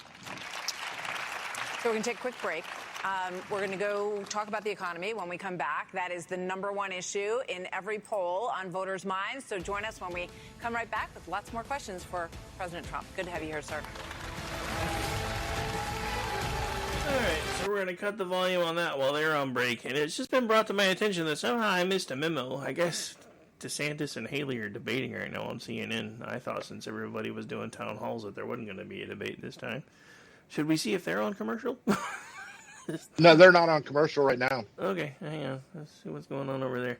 I don't know. So far, I'm not hearing anything new from Trump, so we may just see what's going on over there and see what happens. And then come back in a minute. I don't know. Let me get back out of full screen mode so I can hopefully see something here. I don't know why my stuff's being dumb. There's usually a search feature someplace, and I'm not having it now. Hold on a minute, Rick. I'll stream it to you. Well, no, it's just normally I don't do this on my TV that often. So it's or on my computer. I'm normally on my TV, but there's normally a way to like get back to a menu. I'm not finding that on the computer version of this thing. It's kind of weird.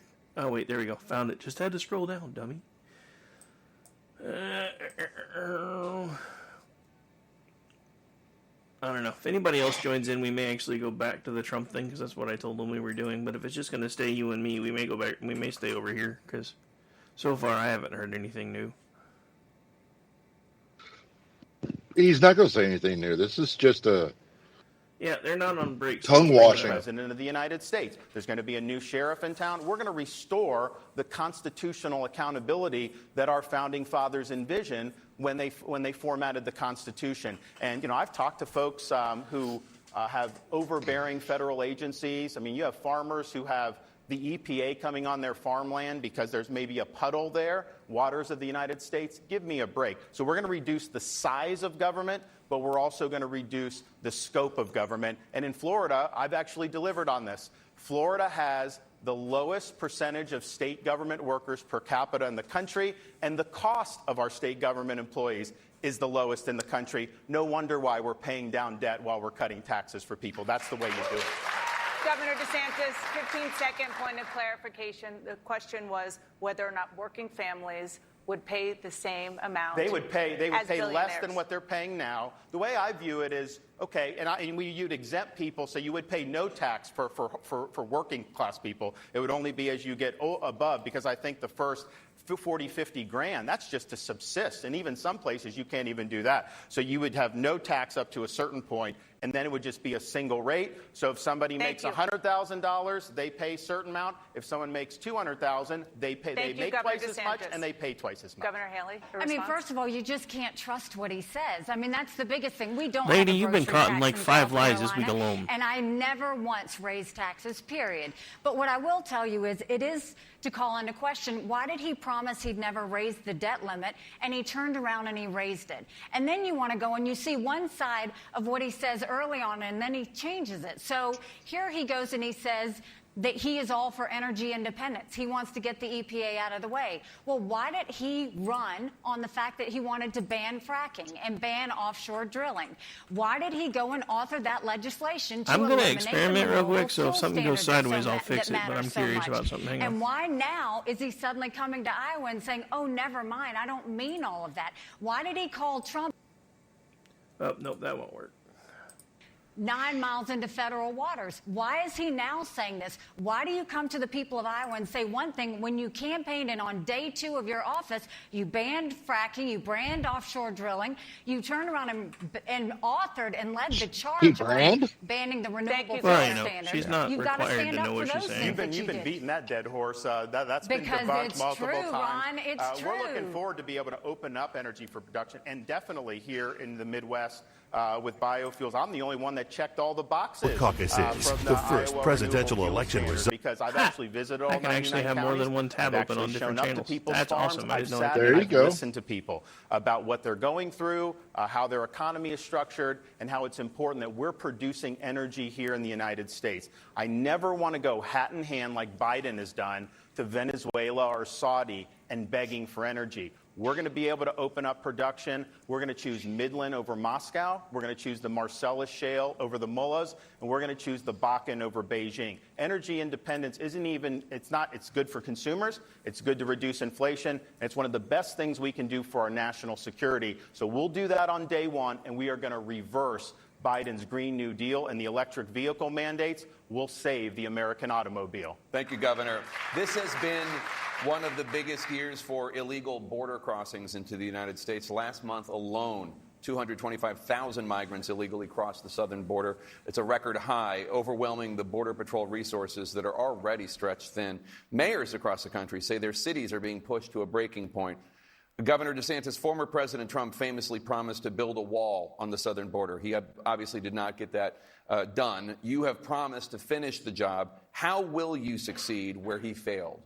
We will build a wall. We will actually have Mexico pay for it in the way that I thought Donald Trump was. We're going to charge fees on remittances that workers send to foreign countries, billions of dollars. We'll build the wall. He also promised record deportations. Donald Trump deported fewer people than Barack Obama did when he was president. Biden's let in 8 million people just in 4 years. They all have to go back. We have to enforce the rule of law in this country. Think about what's happening to our country. Just this week, we saw the news that a school in Brooklyn, New York, had the kids stay home. They were not able to go to school, told you can't go get an in-person education. Why? Because the city's commandeering the school to house illegal aliens in it. Talk about putting Americans last. You're putting these kids out of an education because you can't control the border. Biden has failed in this endeavor. He has not taken care that the laws of this country be faithfully executed. Do not trust Nikki Haley with illegal immigration. That's like having the fox guard the hen house. She's on tape at the Aspen Institute. She'll say she didn't say it. She was chastising conservatives, saying it's disrespectful to illegal aliens to say that they're criminals. They're violating the law. It's disrespectful when people come to this country illegally and impose burdens on our communities and run drugs into this country. That's what's disrespectful. She's weak on immigration. She's bankrolled by people who want open borders. And she said there shouldn't be a limit on immigration. You should work with corporate CEOs. Thanks, Governor. That is pale pastels. That Governor, is warmed thank over you so much. So, corporatism. Governor Haley, Governor DeSantis and also Donald Trump are attacking you for that comment in 2015 in which you said undocumented immigrants should not be called, quote, criminals. At the time, the full context is you said, quote, we don't need to talk about them as criminals. They're not. They're families that want a better life and they're desperate to get here, unquote. Do you still feel that way? I saw them. When I was at the United Nations, I saw them. That doesn't mean we should let them into our country. I mean, first of all, I will tell you that when I was governor of South Carolina, we passed the toughest illegal immigration law in the country. Obama sued us over it, and we won. We fought Obama on illegal immigration. We fought Obama on migrant kids. We fought Obama on Syrian refugees. We fought Obama on Guantanamo Bay prisoners. I have always said we are a country of laws. The second we stop being a country of laws, we give up everything this country was founded on. But I will tell you, in passing that toughest illegal immigration law in the country, we passed E-Verify, which I want to take national, which is where businesses have to prove that the people they hire are in this country legally. E-Verify is already within national. 6 months of being governor. Ron didn't pass it for 5 years. He only waited to pass it when he decided to run for president. What we need to do is not just ban a wall. We need to put 25,000 Border Patrol and ICE agents on the ground and let them do their job. We need to defund sanctuary cities once and for all. No more safe havens for illegal immigrants. We need to make sure we go back to the Remain in Mexico policy so that no one even steps foot on U.S. soil. And instead of catch and release, we need to go to catch and deport. That's the only way we'll stop the incentives of these illegal immigrants coming across. Biden turned around and gave 500,000 Venezuelans temporary protective status. That's 500,000 driver's licenses, 500,000 social security numbers. All that does is incentivize them to pick up the phone, call their family members, and tell them to come ahead. Governor DeSantis. She did bring, when she was governor, she did bring Syrian refugees, and she got criticized for that. That is not she true. Also, in her DeSantis lies. Hold on one second, Governor. That is not true. We'll give you your turn in a second. She Governor did. DeSantis. It's noted. So Unbelievable. The disrespect comment, she's talking about that they're all families. If you look right now at the border, these are military-age males, many of them, and they're coming from all across this world, not just from Central America. In fact, you've got them from China, Iran, Russia, the Middle East. When I was down there a couple years ago, because I've sent people down there, you had people from Libya and Haiti. This is a ticking time bomb for this country. There are, of course, going to be terrorist cells that have come in. It's like the lowest cost way to be able to harm this country. Just send people across the southern border. Nikki Haley also opposed the border wall in 2016. She said that she ridiculed it when Donald Trump was president. I'm telling you, you need a wall. You can't trust politicians to do this. If the wall's there, it's a physical fact of life, and it's a huge step to restoring this country's sovereignty. Governor Haley. Go to DeSantisLies.com. I said you can't just build a wall. You have to do more than build a wall. It was having the wall and everything else. You can't trust what Ron's saying. But this is a bigger issue. This is more than him just constantly being desperate and throwing things on me. This is the fact that we have to realize my parents came here illegally. They came the right way 50 years ago. They put in the time, they put in the price. They are offended by what's happening on the border. And my mom would always say, if they don't follow the laws to come into this country, they won't follow the laws when they are in this country. And we have to start treating this like it is. This is putting harm on our schools, on our hospitals. Taxpayers are paying for it. You see these mayors are now upset about it. The only reason Eric Adams is now upset, why? He shouldn't be a sanctuary city then. That's why we have to defund sanctuary cities. Now Governor Abbott finally did to them what's been happening to Texas for so long. We've got to put an end to this. It's dangerous, and it doesn't even count the fentanyl that's Governor coming DeSantis. There are more than 10 million undocumented immigrants already living in the United States, according to Pew Research. Will any of them be allowed to stay in the United States under your administration? The number of people that will be amnestied when I'm president is 0. We cannot do an amnesty in this country. First of all, it's going to do is cause more people to want to come illegally. So you got to enforce the law. It's got to be consistent. People got to know it's there. You also have to remove benefits for people who are here illegally. You know, California, you can go illegal alien and you get free health insurance coverage. You're here illegally and they're doing that? We should not let states provide these benefits. You know, obviously we don't do that. We don't allow the driver's license and all that. But some states do, and it creates a magnet for people coming in. So federally, no benefits, no enticements to come in. And then the states, we're going to crack down on sanctuary states and sanctuary cities. And I showed the hypocrisy of all this back in 2022, because we have a program to transport illegal aliens to sanctuary jurisdictions. And one of the places we sent 50 to, beautiful, liberal Martha's Vineyard. And you know what? These are folks that were on their high horse, saying how they were a sanctuary jurisdiction, saying nobody's illegal, all refugees are welcome. That's what they had in their town. The minute even 50 came up, they called a state of emergency and deported them off the island the next day. How do you think Texas feels? How do you think all these other communities feel that are being overwhelmed? So we cannot have liberal elites in this country imposing policies on the rest of us that they are not willing to deal with the consequences of themselves. Governor Haley, by the Yeah, but unfortunately, Ron, I don't see any of them leaving because they'll You have sue to deport them. And the because reason we're you have to violating deport their them is they're rights to cutting send the them line. back to You've their got country, people and who they're have not done this citizens. and try to go through the right way. You can't have them go and jump the line and suddenly do that. And that is actually what will get them to stop coming, is when they do realize they get to the wall and they have to turn around and go back. It's a dangerous process of what happens for them to try and migrate here. But when I was at the United Nations and we had this, which is another reason why we need to have Trump here defending himself and talking about what he would do going in the future, because it's a problem. I was on the ground in Honduras and Guatemala. And what we saw is a lot of the reason why they were coming from there is because of gangs and drugs. And so what we did was we had our military go and train them on how to deal with gangs. We went and put drug boats on the water to keep the drugs from coming. But we said, you have to have them processed from here. You can't have them come. We were able to stop that flow. We've got to go back to do that. But we need to end it once and for all. Donald Trump didn't do that. That's why he needs to be here debating on the stage right now. Governor, thank you. Let's turn to foreign policy. You have expressed different visions for how the U.S. should approach the international conflicts. And I want to start with Ukraine. It's been nearly 2 years since Russia invaded Ukraine, and there is still no end in sight to that war. Governor Hailey, you say that this is the war that was supposed to be over in 3 days. That Ukraine must Yeah, end. I still have Governor lots of DeSantis questions said, about that one, quote, not even going to "We lie. need to bring this war to an end." Do you believe he shares your commitment to a Ukrainian victory? Nobody knows what he believes, because when President Obama was in office, he supported foreign aid to Ukraine. Now he's copying Trump and trying to act like he doesn't want to support Ukraine. But let me tell you why Ukraine should matter. First of all, I don't think we should give cash to any country, friend or foe, because you can't follow it, you can't hold it accountable. I don't think we need to put troops on the ground, and Ukrainians want to win this themselves.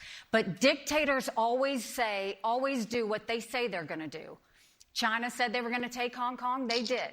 Russia said they were going to invade Ukraine. We watched it. China says Taiwan is next. We better believe them. Nikki. Russia said once Hong they take Kong Ukraine, belonged Poland to China and the Baltics are next. Those and are was NATO returned to countries, them and that puts when the America treaty at war. between This is about preventing Britain war. It's and always China been about preventing war. expired. If we She support doesn't Ukraine, care about that's only facts, dude. Like I said, 3.5% she's been of our caught in like defense 5 budget. lies this Biden week, so and that no doesn't one else surprise is me. telling the American people Somebody- what don't- to I mean, do. everybody don't talks lie. about The China Europeans took have put Hong in more Kong. than that, and they No, should. they It's didn't. their neighborhood. I mean, But honestly, this is a that was the pro-American, stupidest thing that the freedom-loving Western world ever and did we was better sign a remember 100-year that treaty, you build have up to a be a place, and then friend turn to it get back a over. friend. That was just And dumb. we needed a lot of friends September 12th.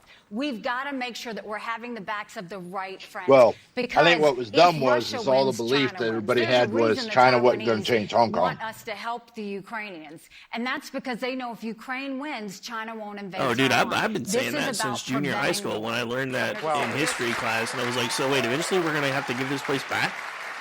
And we're building the... No? I supported Trump's I mean, granted, it was Britain's idea, not ours, but Ukraine, and still. it was successful. We were just as heavily in it as they were. You know, the Biden policy has not been, but Nikki Haley Well, is basically a carbon I've been to copy Hong of what Kong. Biden is. It's an there open-ended commitment. twice. They want another 3 $108 times. billion. They will not tell you Beautiful. when Beautiful. they have achieved their goal, and this is going to go on. I even went to the hundreds of bar that billions more into the featured in future. Gold, I think a lot of people have the died. James We Bond need to movie. find a way to end this. Because nice. our priorities for national The man with the security, of golden course, gun the or border, whatever it which we is? talked about, Yeah, and I people think like that was Nikki the one. Haley care more about Ukraine's border than she does about our own southern border, which is wrong. But we also have to look at what's the top threat to this country. It's the Chinese Communist Party.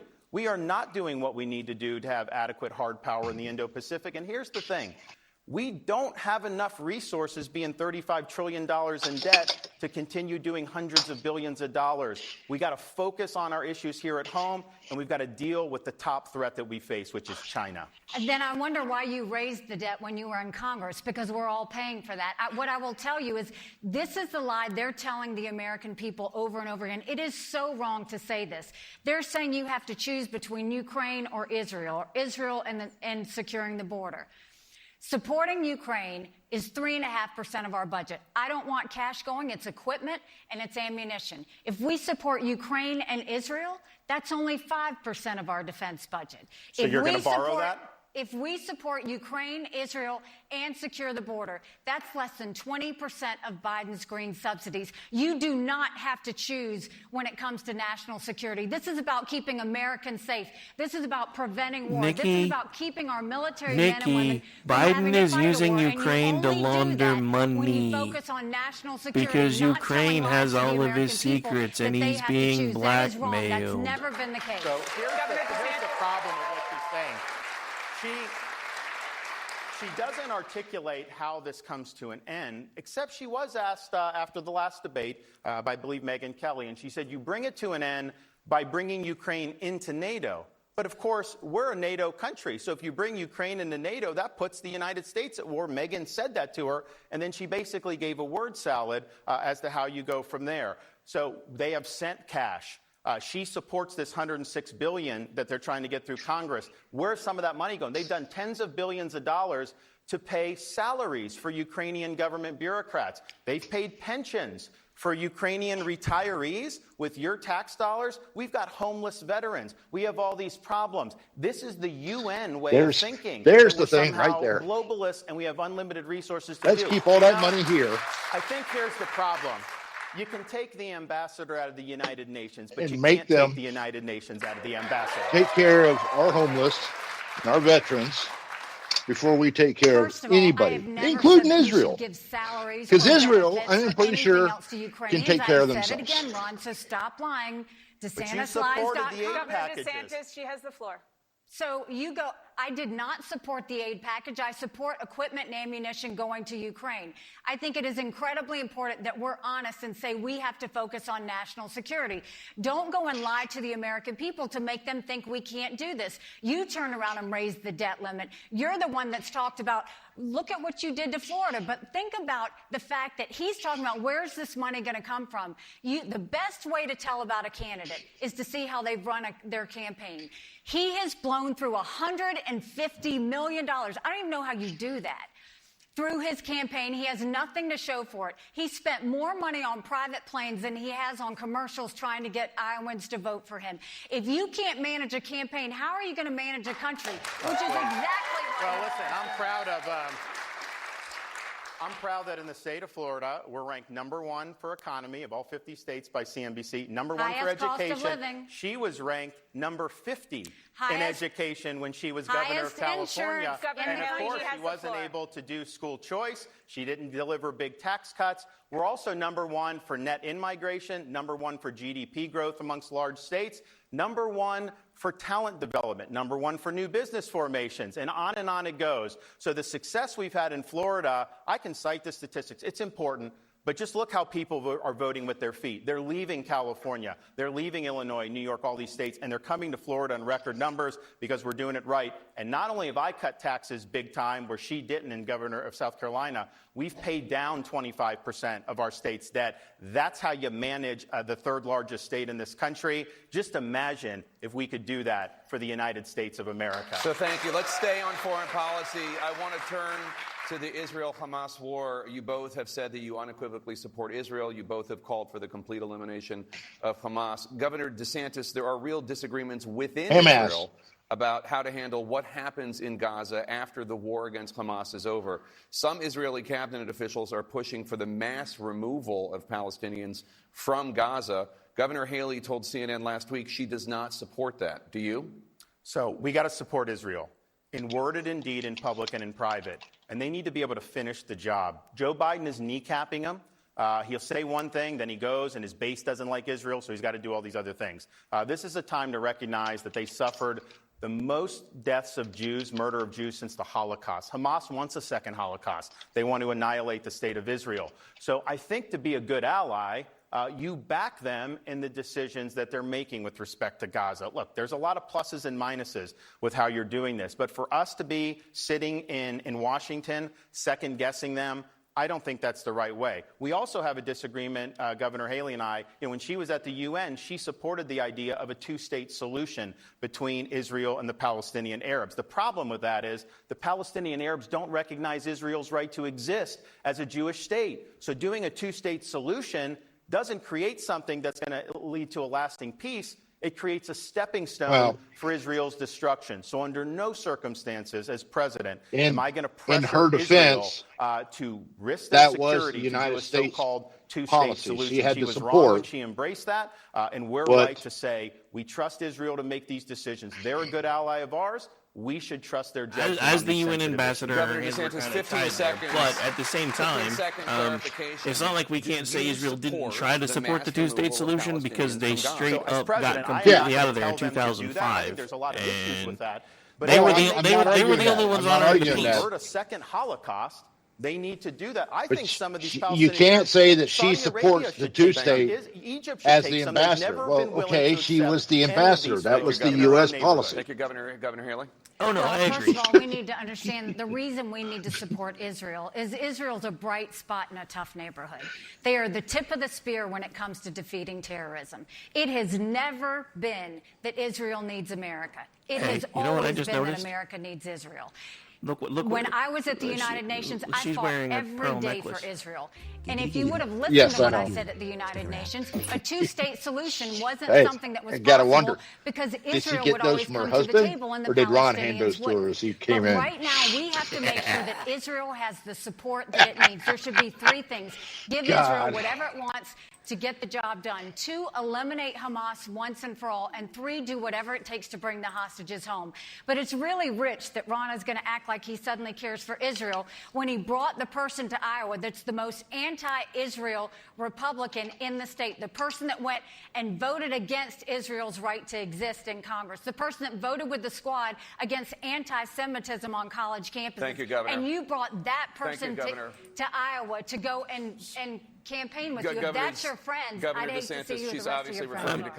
I'm still going to say what I've said at every debate we've covered since I started doing these. When the attack started against Israel, I knew it was going to be a big deal for Florida. We have one of the largest Israeli American populations in the country, and we've been a haven for Orthodox Jews in particular since I've been governor. And you know what? Biden wasn't helping Americans get out of the war zone. These are people that were stranded. So I did an executive order. We scrambled planes, and we rescued over 700 Americans from Israel and brought them back safely to the state of Florida. You got to step up and you got to lead when things like this are happening. We also have gone after the anti-Semitism on our campuses. We did that early in my administration. You didn't see our college presidents doing some of the things that you've seen. I just announced in the State of the State address yesterday or 2 days ago that we are going to say, and not just for Jewish students, anyone who's having religious being persecuted or being marginalized because of their faith in any college around the country, we're going to waive the transfer requirement so that people can come to Florida and be safe. What they are doing to these Jewish students has been reprehensible, and we're not going to let it happen. So there are... I'm coming to you.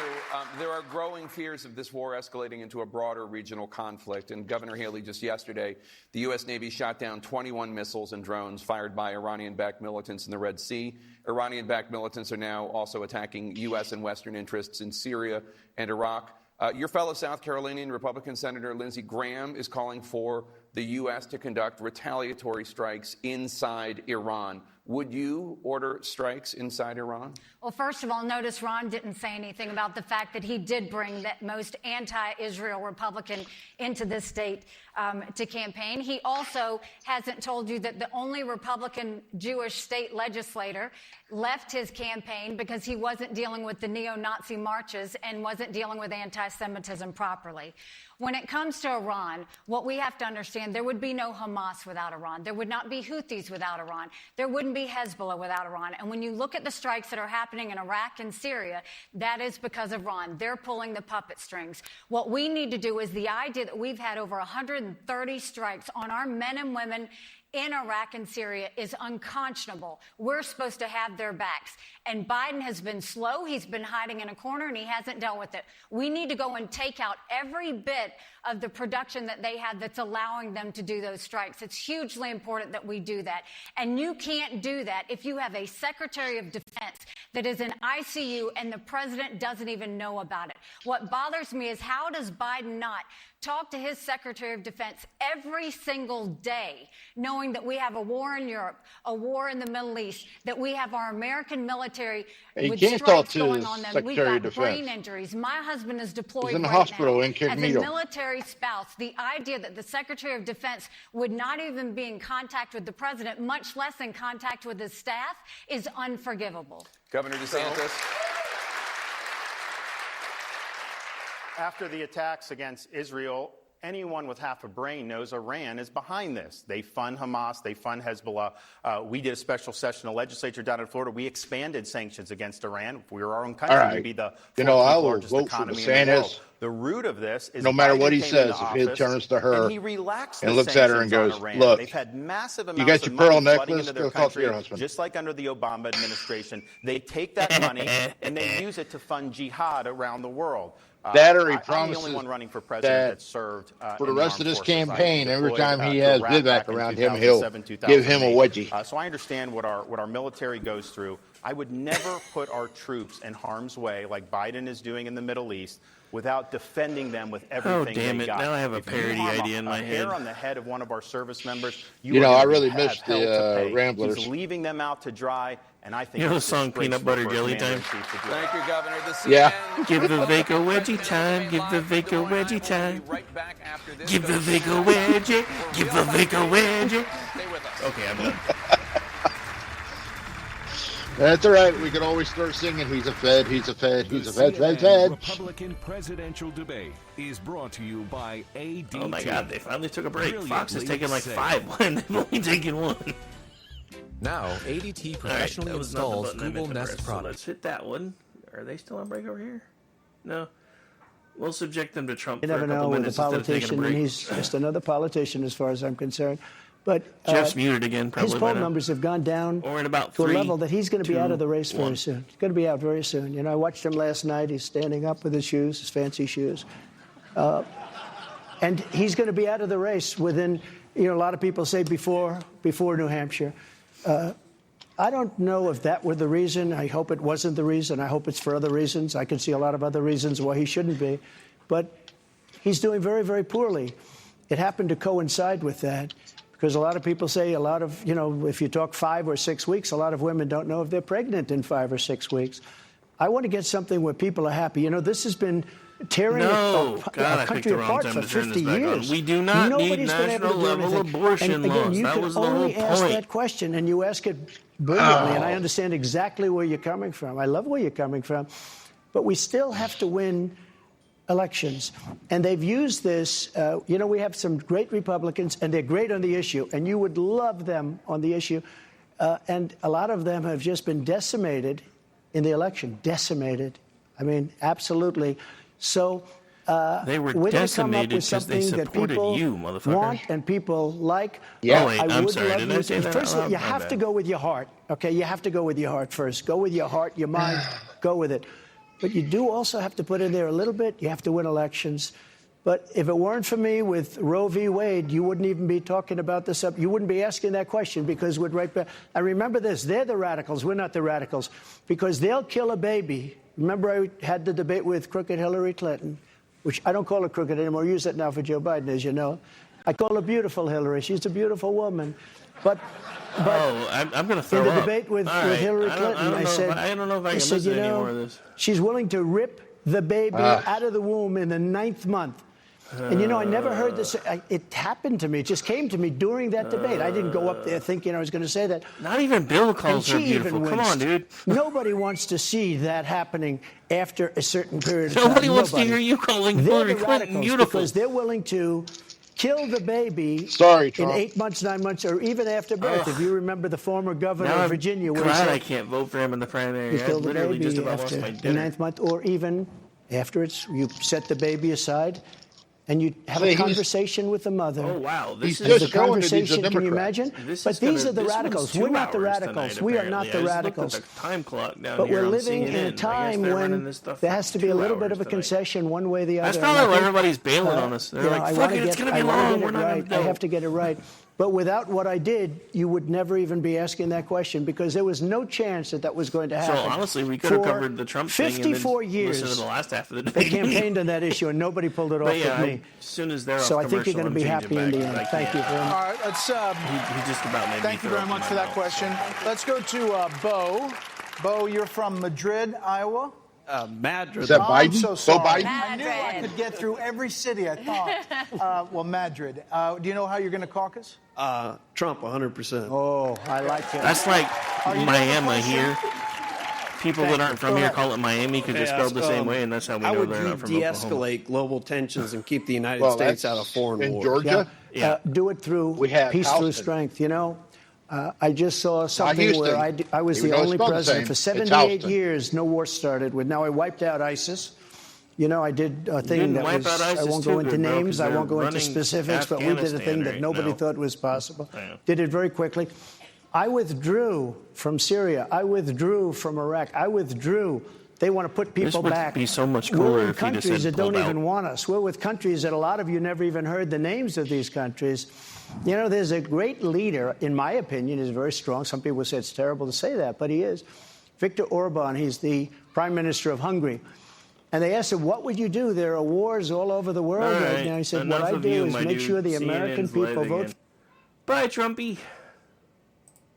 Thank God. Let's talk about a big Volume was up louder on Trump, too. I just realized I forgot to drop the volume down. What is the role That's probably another reason why it was probably annoying me. It use its power to go after businesses and private entities that take actions that don't align with conservative values. Governor DeSantis, you used your powers in Florida to take on Disney after the company criticized an education bill that you signed into law. How does that square with the traditional conservative view that small, limited government is best? The proper role of government, if it means anything, it's to protect our kids.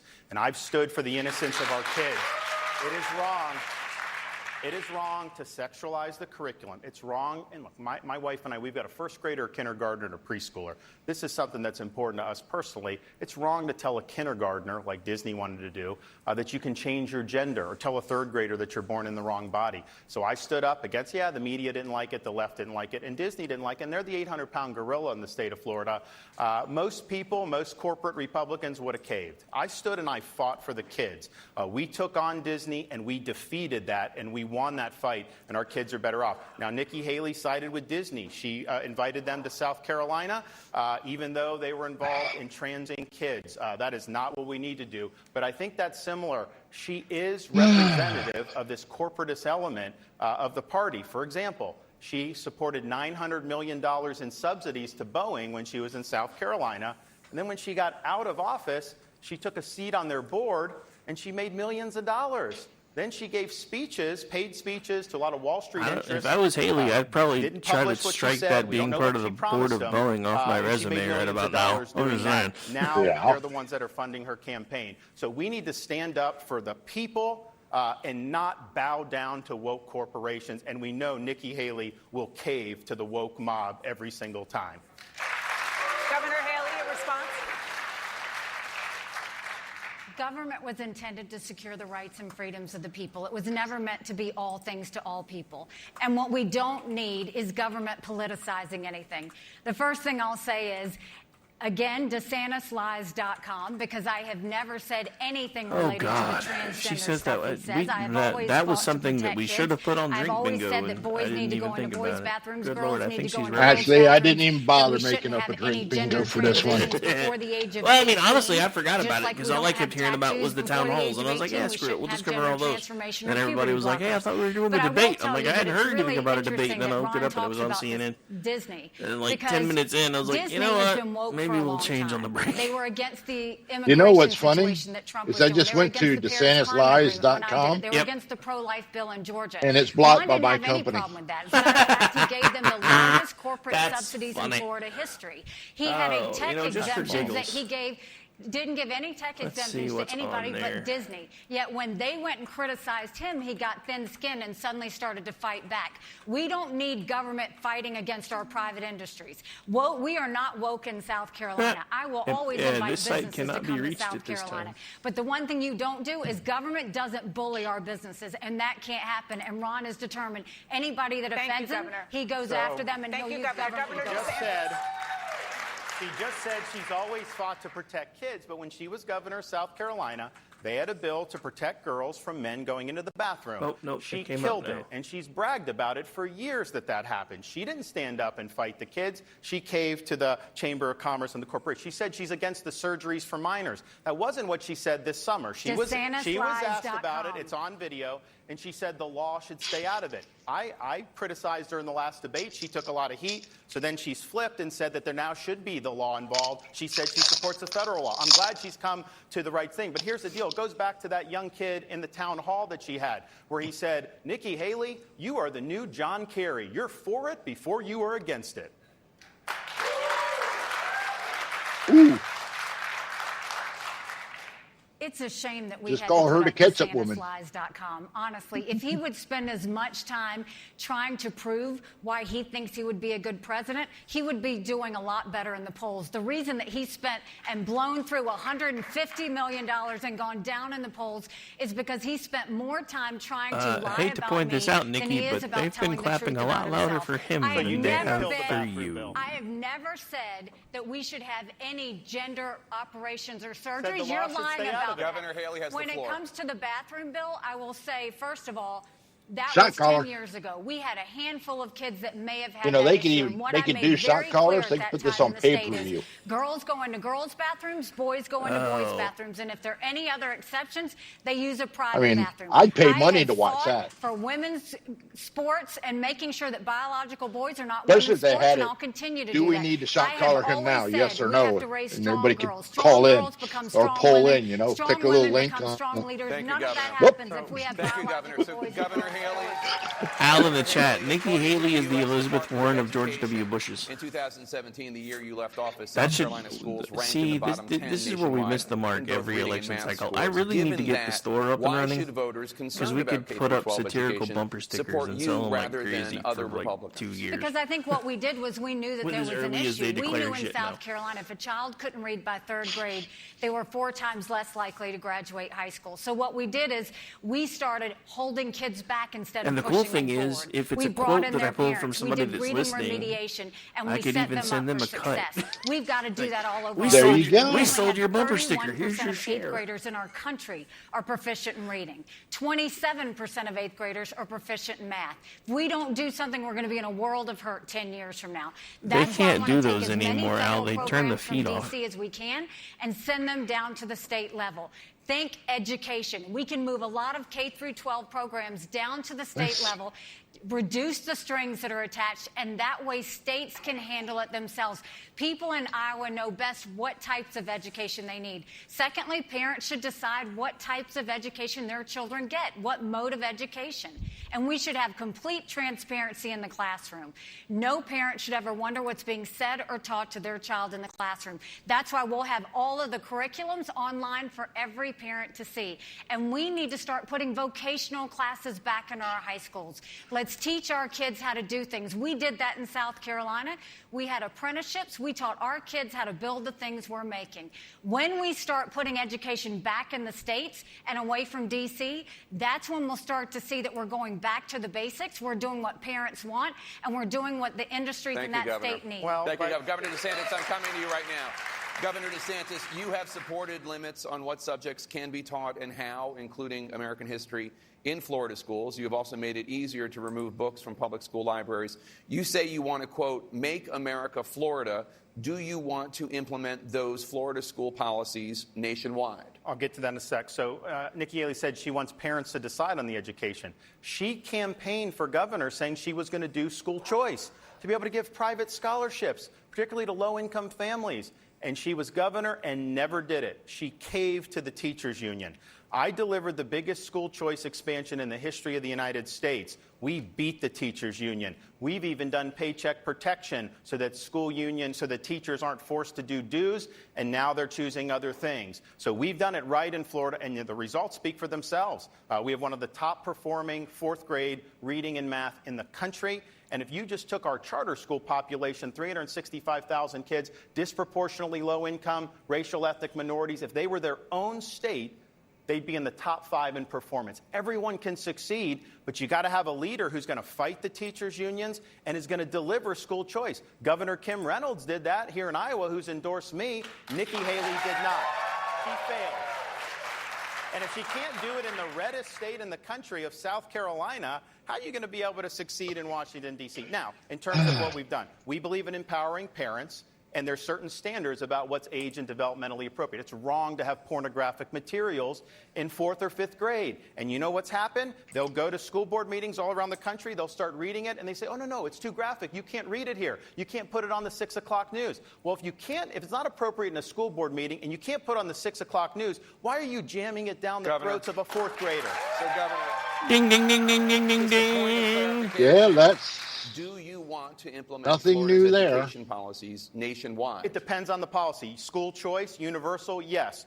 I don't want a nationalized curriculum. I think that's a bottom-up thing. I want to get rid of the Federal Department of Education, get that. Oh my God! If I could vote for him in the primary, he had me on that alone. Nationwide scholarships through the tax. I can get so erect. And that's going to bail out. Stop! My penis can only get so erect.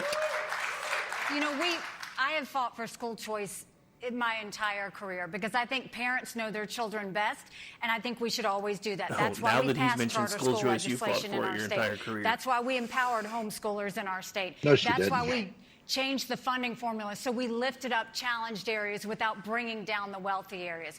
We wanted school choice. I had a Republican legislature that wouldn't do it, but we pushed hard to get that done. That doesn't mean that we shouldn't do it across the country, but what we have to do is we have to make it state-centric. We've got to get these programs down to the state level. Did she just blame her We've got to Republican let legislature for not putting up teachers. Teachers right now stuff? have to be the guidance counselors, the pastors, the just trying to make nurses, sure I didn't and misunderstand everything in that. between. Okay. And oh, by the way, they have to teach to a test. That's not what teachers want. Teachers want to do what they were taught to do. And that means math, science, reading, history, English, arts. That's it.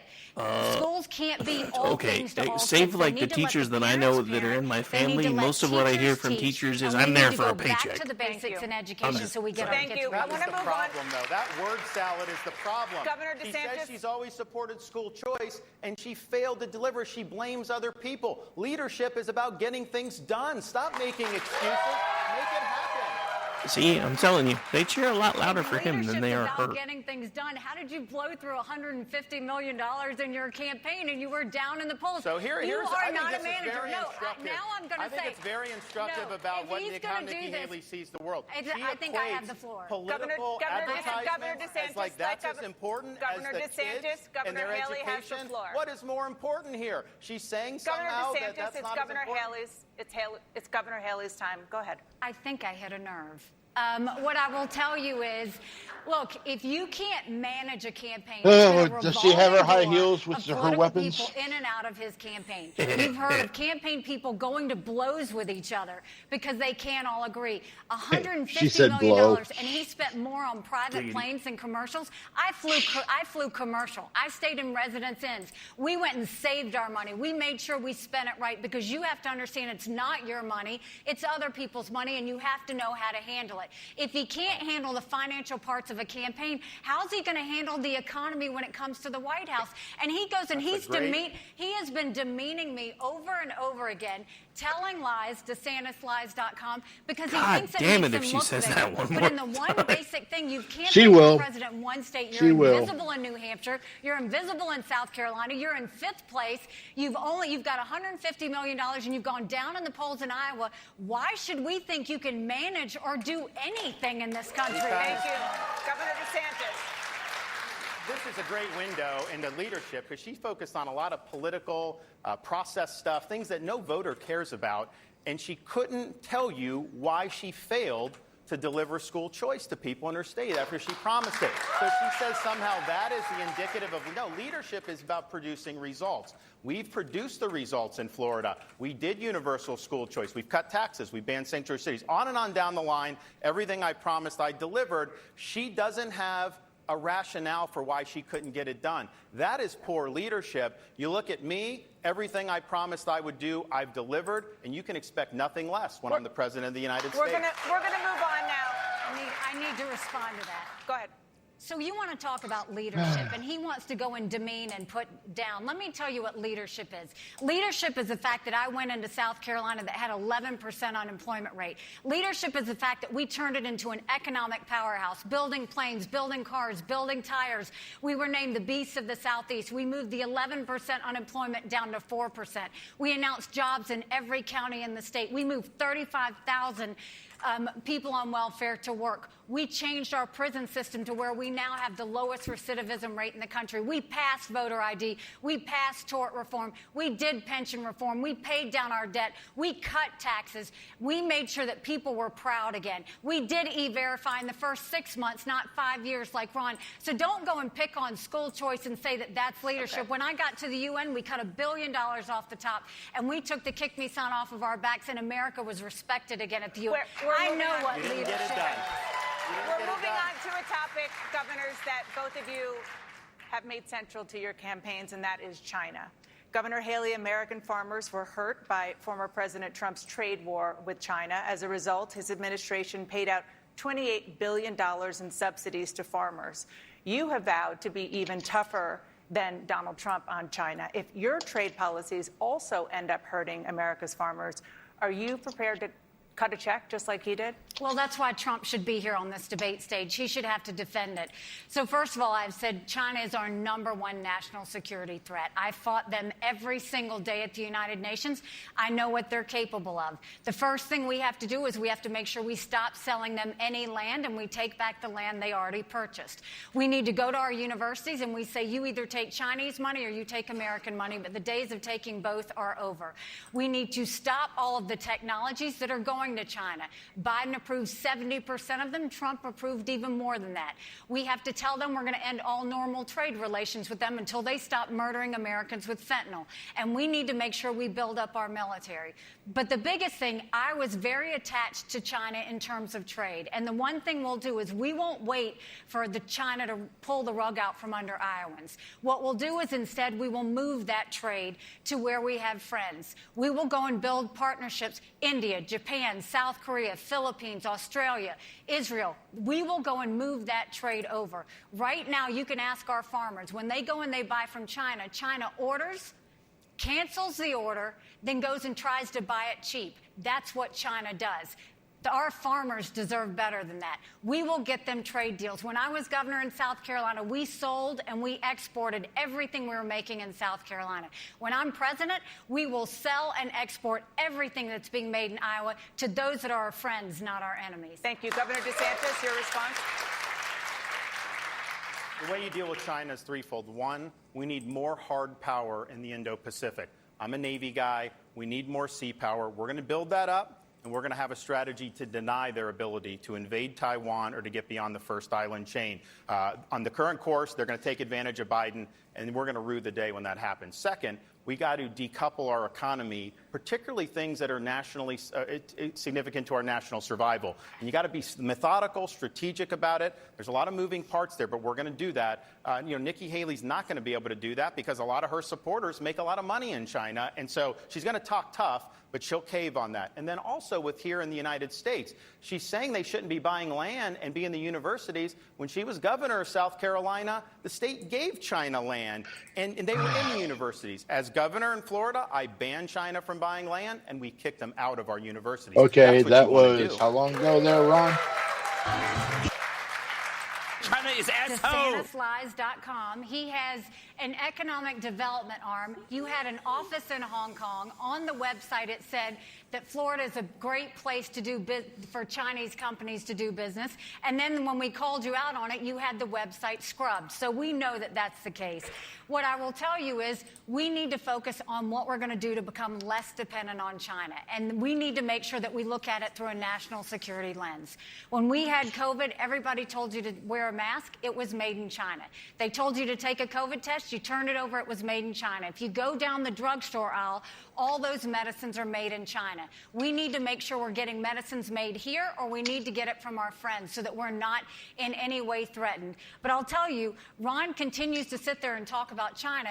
He has done expansions in China. His biggest donor that is backed by China gave them $340,000. So don't go and talk about donors and money. Go to DeSantisLies.com and we'll tell you all about it. I know your record hurts. I know your record hurts. My record doesn't hurt. We're an economic powerhouse. You're talking the opposite of what you did. You made a big effort to bring them into the state. They had land near a military base. You were in front of the Chinese flag saying you work for them. You wrote a love letter to the ambassador. That's well documented. You were the #1 Republican governor in the country. And even people that on the media who are hostile to me, they say they can't find one instance of me as governor recruiting a Chinese company because I haven't done it. It's not been part of that. And the Enterprise Florida, we actually eliminated. So here's the thing, though. She's backed by companies like BlackRock. She's backed by major companies on Wall Street. They make a lot of money in China. There's a reason why you're in the mess you are in terms of trying to deal with the inflation and everything because the elites in this country have sold out the middle of the country for China.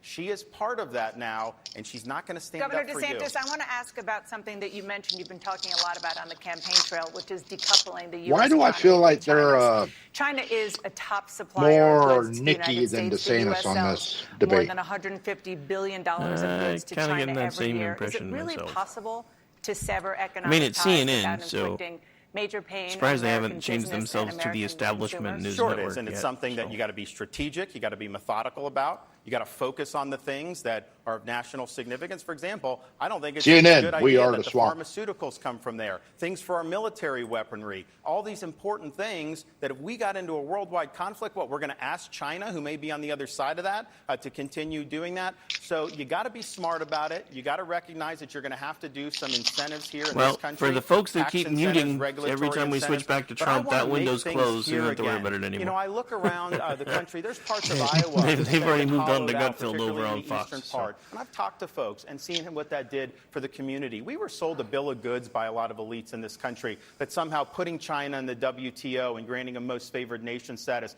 was going to lead to our manufacturing exporting a bunch of stuff there. Instead, they've gobbled up so much more manufacturing. I don't think you can be a first-rate power unless you have a very strong industrial base. So we're going to do that here. We're going to work on workforce education. You know, not everyone needs to do a 4-year brick and ivy university. That's not the best way or only way for people to succeed. We're going to do skilled trades. We're going to do vocational. We've done that in Florida. It's going to be a really, really big thing. But I just think the middle of the country has to have those good-paying jobs. Sassy for Massey. We can't put the interests of some of the people on Wall Street Thomas over Massey. the interests of Americans on Main Street. Let's move on to... I'm living in Nikki Haley's head rent-free, and trust me, there's plenty of empty space in here. Social Security will be unable to pay full benefits in a decade. Yeah. If no Who said that? Governor DeSantis, you have said that you're not going to, quote, Massey? mess with Social Security, unquote. Does that He mean tweeted it. you have committed to never Or posted, whatever the we're retirement calling age it and here on never Twitter. cutting benefits? Just So call all it tweeted. seniors out there, promise has been made Until to you. Twitchy changes You've the paid name, into I was this. gonna Every keep single calling it Twitter. paycheck that you've had your entire life, they've taken money out of, and that promise needs to be fulfilled. So that will happen when I'm president. Of course, I have a lot of seniors in Florida that depend on Social Security. I know many of them, and I think back to my own grandmother who lived till 91. Social Security was her sole source of income. So promise made, promise kept. You know, on the retirement age, you know, it used to be people would say, well, life expectancy is going up. Shouldn't it mirror that? Well, the problem now in the last 5 years is life expectancy is going down. So I don't see how you can raise the retirement age when our life expectancy is collapsing in this country. That's a huge problem in and of itself. I'll work with both sides of the aisle. We'll You know, work on I'm something actually for the kind of glad long-term we didn't do a strengthening, drinking but game I'm because not going to mess with seniors' benefits. DeSantisLies.com In this high probably would have been inflation one of those. Groceries are going through the roof. Rent is Yeah, going through the roof. I All these probably staples, wouldn't and you be get a as cost of sober as living I am right adjustment, now if but we that's had not enough to cover the costs that have been increased. So seniors are really strapped. I've worked very particularly those hard that to are be on a fixed functional income, drunk. and they have to know that we're going to deliver when But it comes to that their could Social put me Security over check. the We're going to edge. get inflation down. We're going to get energy costs down. There's going to be a lot of things that are going to help seniors, but I think seniors should know promise made will be a promise kept. So just a point of clarification, 15 seconds. Removing current seniors from the equation, you're not saying that you're committing to never raising the retirement age or cutting benefits. I would never raise the retirement age in the face of declining life expectancy. I mean, I think that would be really bad. I mean, just think about it. That hurts blue-collar folks. You get taxed your entire life. Life expectancy's down. You may not even be recouping very many benefits. And so life expectancy is declining. Thank you, Governor. That's a big Governor problem. Hailey? 3 years in a row, he voted to raise life expectancy to 70 years old. 3 years in a row. Go to And you DeSantis yourself have Lies.com said and that you'll you see feel it. that the So retirement now, age suddenly is he's too gonna low, tell so you which because one? he's running for president, he's not going to do it. You can't trust him. What I'll tell you is Social Security is going to go bankrupt in 10 years. Medicare is going to go bankrupt in 8. He talks about taking care of seniors. Right now, Florida is the inflation hotspot. It's the highest cost of living of any state in the country. Seniors are having to leave because they can't afford it. It's documented in DeSantisLies.com. What I'll tell you we have to do is we have to keep our promises to seniors, but we also can't put our head in the sand. Am I the For only? those So like Ron look, saying they're I not firmly gonna touch believe Social that Security. there's issues That with means Social they're going to Security, leave but after 4 or I'm 8 starting to years feel and leave like it this is the bankrupt? Republican No. version What of we do is we climate go to change those because in it's their always 20s and Social say we're Security is going to be change the bankrupt in 8 retirement age to years. reflect life They've been saying that expectancy. since I was Instead of 21. cost of living increases, we do increases based Well, on let's inflation. see. We limit benefits I on seem the to remember wealthy, it in and the we mid-'80s. expand Medicare Social Advantage Security plans was with seniors not like going that. to That's how we'll be deal with existent. making sure they have it. Reducing the benefits. When you do the change in calculation, reducing the benefits. I mean, I hate to say it, and I hate to be that guy, but the more I hear this, and it's always the same thing. It's always 8 to 10 years down the road, just like with climate change.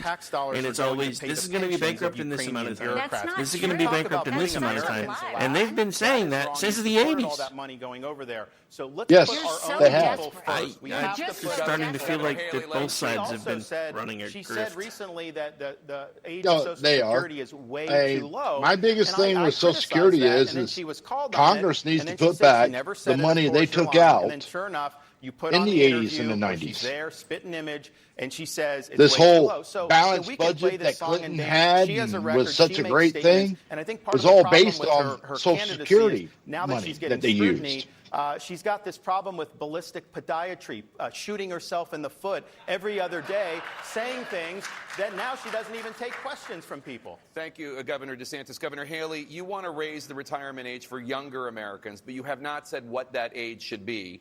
Should voters in their 20s plan on working until they're 70? First of all, he hasn't answered the fact that he voted to raise the retirement age to 73 different times. He can call me whatever name and be demeaning as much as he wants. It doesn't change the fact that Ron's lying because Ron's losing. Everybody in the country sees it for what it is. So what I'll tell you is, yes, we're going to be responsible with it, and we're going to go to those in our 20s. When I said the retirement age was too low, again, where he's lying, it's because if you go, and you can go to DeSantisLies.com, I said it's too low if we're going to look at those in their 20s. We have to go and start looking at what we can do to get out of this. We want to make sure that everybody who was promised gets it, but we also want to make sure our kids have something when they get it too. So the way we do that is exactly how I laid it out. Then we'll know what we're looking at, and then we can start focusing. The other thing is we need to start cutting spending in D.C. We have to go back to pre-COVID levels. That's why I'll veto any spending bill that doesn't take us back to pre-COVID levels. That will save us trillions. We've got to go into every agency, replace the head of every agency, and send people into every agency. I did that as governor. Pull down old regs, pull down old programs, get rid of any problem children, and clean those agencies out and get them mission focused. There is a lot of waste in D.C. You need an accountant to go in there and clean it up, but we're not going to take away from anyone else, and he's yet to answer the fact that he voted 3 times to raise the retirement Just a age. clarification, Governor Hailey. In 15 seconds, should voters in their 20s plan on having to work until they're 70? They should plan on their retirement age being increased, yes. We're going to change it to reflect more of what life expectancy should be. Well, one of the things that I think we disagree on, too, is Governor Hailey has said Social Security is an entitlement. But, you know, it's not an entitlement. You're paying into it. It's not a welfare program. You're being taxed for this your whole life. And so to expect to have benefits on the back end, you know, I don't think that that's too much. The other thing I'd point out is Social Security for decades ran massive surpluses. What happened to those surpluses? The Congress spent the surpluses. Yes, when you they raise have the a big debt. problem with that. So number one, we need term limits for members of Congress. Number two, we need a balanced budget amendment to the U.S. Constitution. Number three, we need to give the president a line-item veto. And number four, when you see all these congressmen making a killing in the stock market, like Nancy Pelosi, she could run a very lucrative hedge fund. We need a 28th Amendment to the Constitution All right, that and we says do very have simply, Texas Hot Congress Mama shall joining make us no now, law so respecting she's the with us on the citizens call. of the United States that does not also apply to members of Congress themselves. I want to turn now to the topic of abortion, which of course has been hotly debated in this. Howdy, Republican howdy. primary Looks like a hot campaign. debate. Governor Hailey last Cooper's week, there. It's been Governor fun. DeSantis I don't know said if that it's a hot President debate or Trump not. is not Hot mess. Well, you know. Have a debate, but there's that. Well, when you're talking look, about I pearl think that he did necklaces some pro-life, and a lot of other things stuff, I'm when like, he was well, you know, president. You'd have to ask sounds him. interesting. That's why he should be on this debate Hey. stage. Don't ask me what Well, President Trump thinks. You need I to couldn't have him help on it. I this saw the debate necklace stage and ask him ZZ for Top yourself. popped into my head. I had to Governor run with it. DeSantis? I think Didn't that- go that past we've, me. We've stood very strongly for a culture of life. Governor Reynolds is here. She has stood strongly for a culture of life and enact pro-life protection. We've done it in the state of Florida. Donald Trump has attacked that. What they did under Governor Reynolds here in Iowa, he said that that's a, quote, terrible, terrible thing. I don't know how you square that. He was at the March for Life when he was president his last year, and he said that life's a gift from God, that the unborn are made in the image of God, and that you needed to have protections for that human life. And now saying it's a terrible, terrible thing. He's given a gift to the left to weaponize that against pro-lifers, and that's wrong. But here's the thing. Republicans need to do a better job of lifting up folks who are having children. It's very difficult to raise kids in this environment. You need to help with medical care. You need to help with affordability, and we need to help with education choice. You got to be pro-life for the whole life, and you got to have some compassion for what is going on in this country. Thank you, Governor.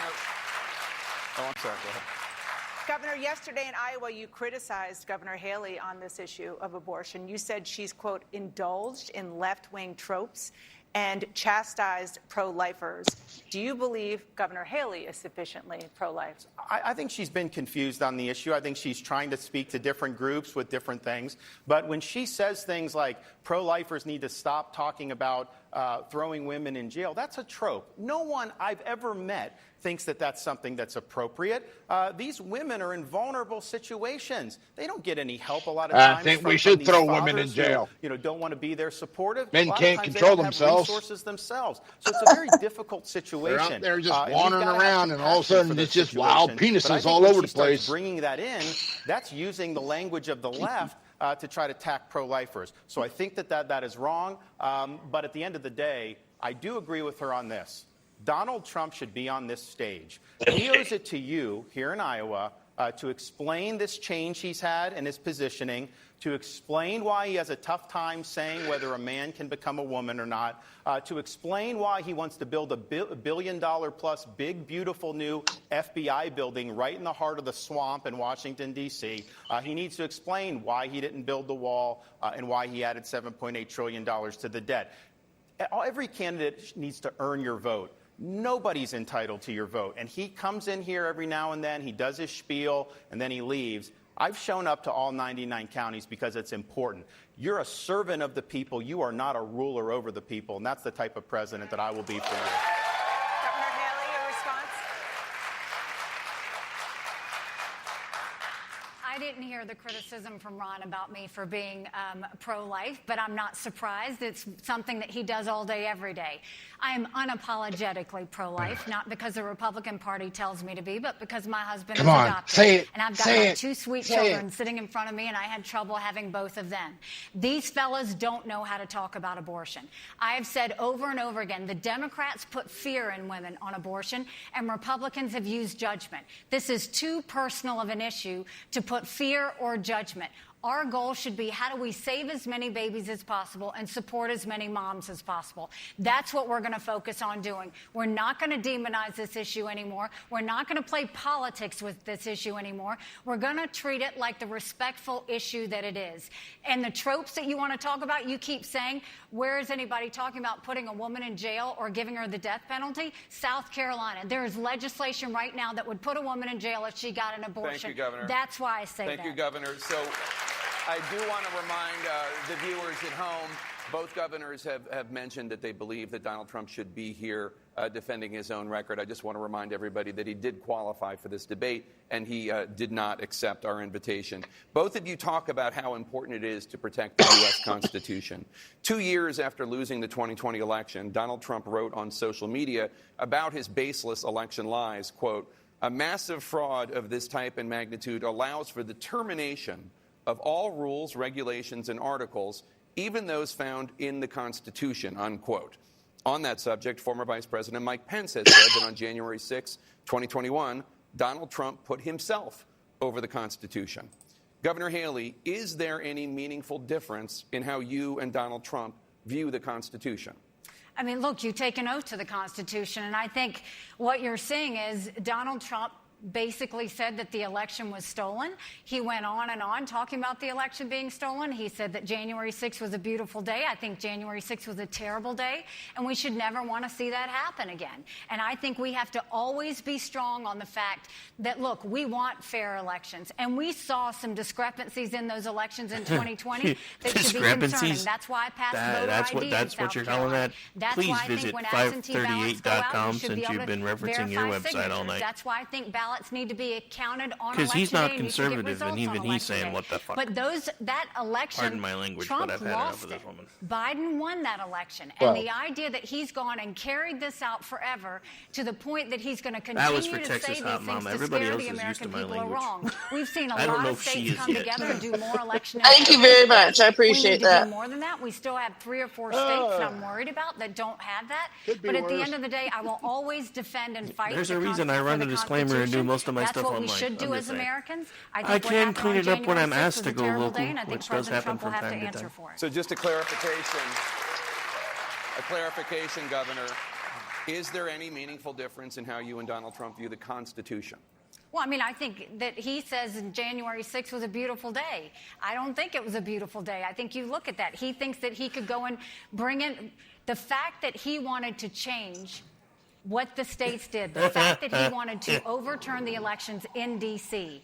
Those That is votes awesome. happen I at the just saw state what you level. put in there. You don't ever allow in D.C. You like for that, those Jay? votes to be changed. I'm using that at the tomorrow, federal just so you level. know. States' rights matter. Thank you, Governor. Governor DeSantis, is there any meaningful difference in how you and Donald Trump view the Constitution? Well, my role model for how to do the Constitution is George Washington. He said, "The Constitution is the guide that I will never abandon."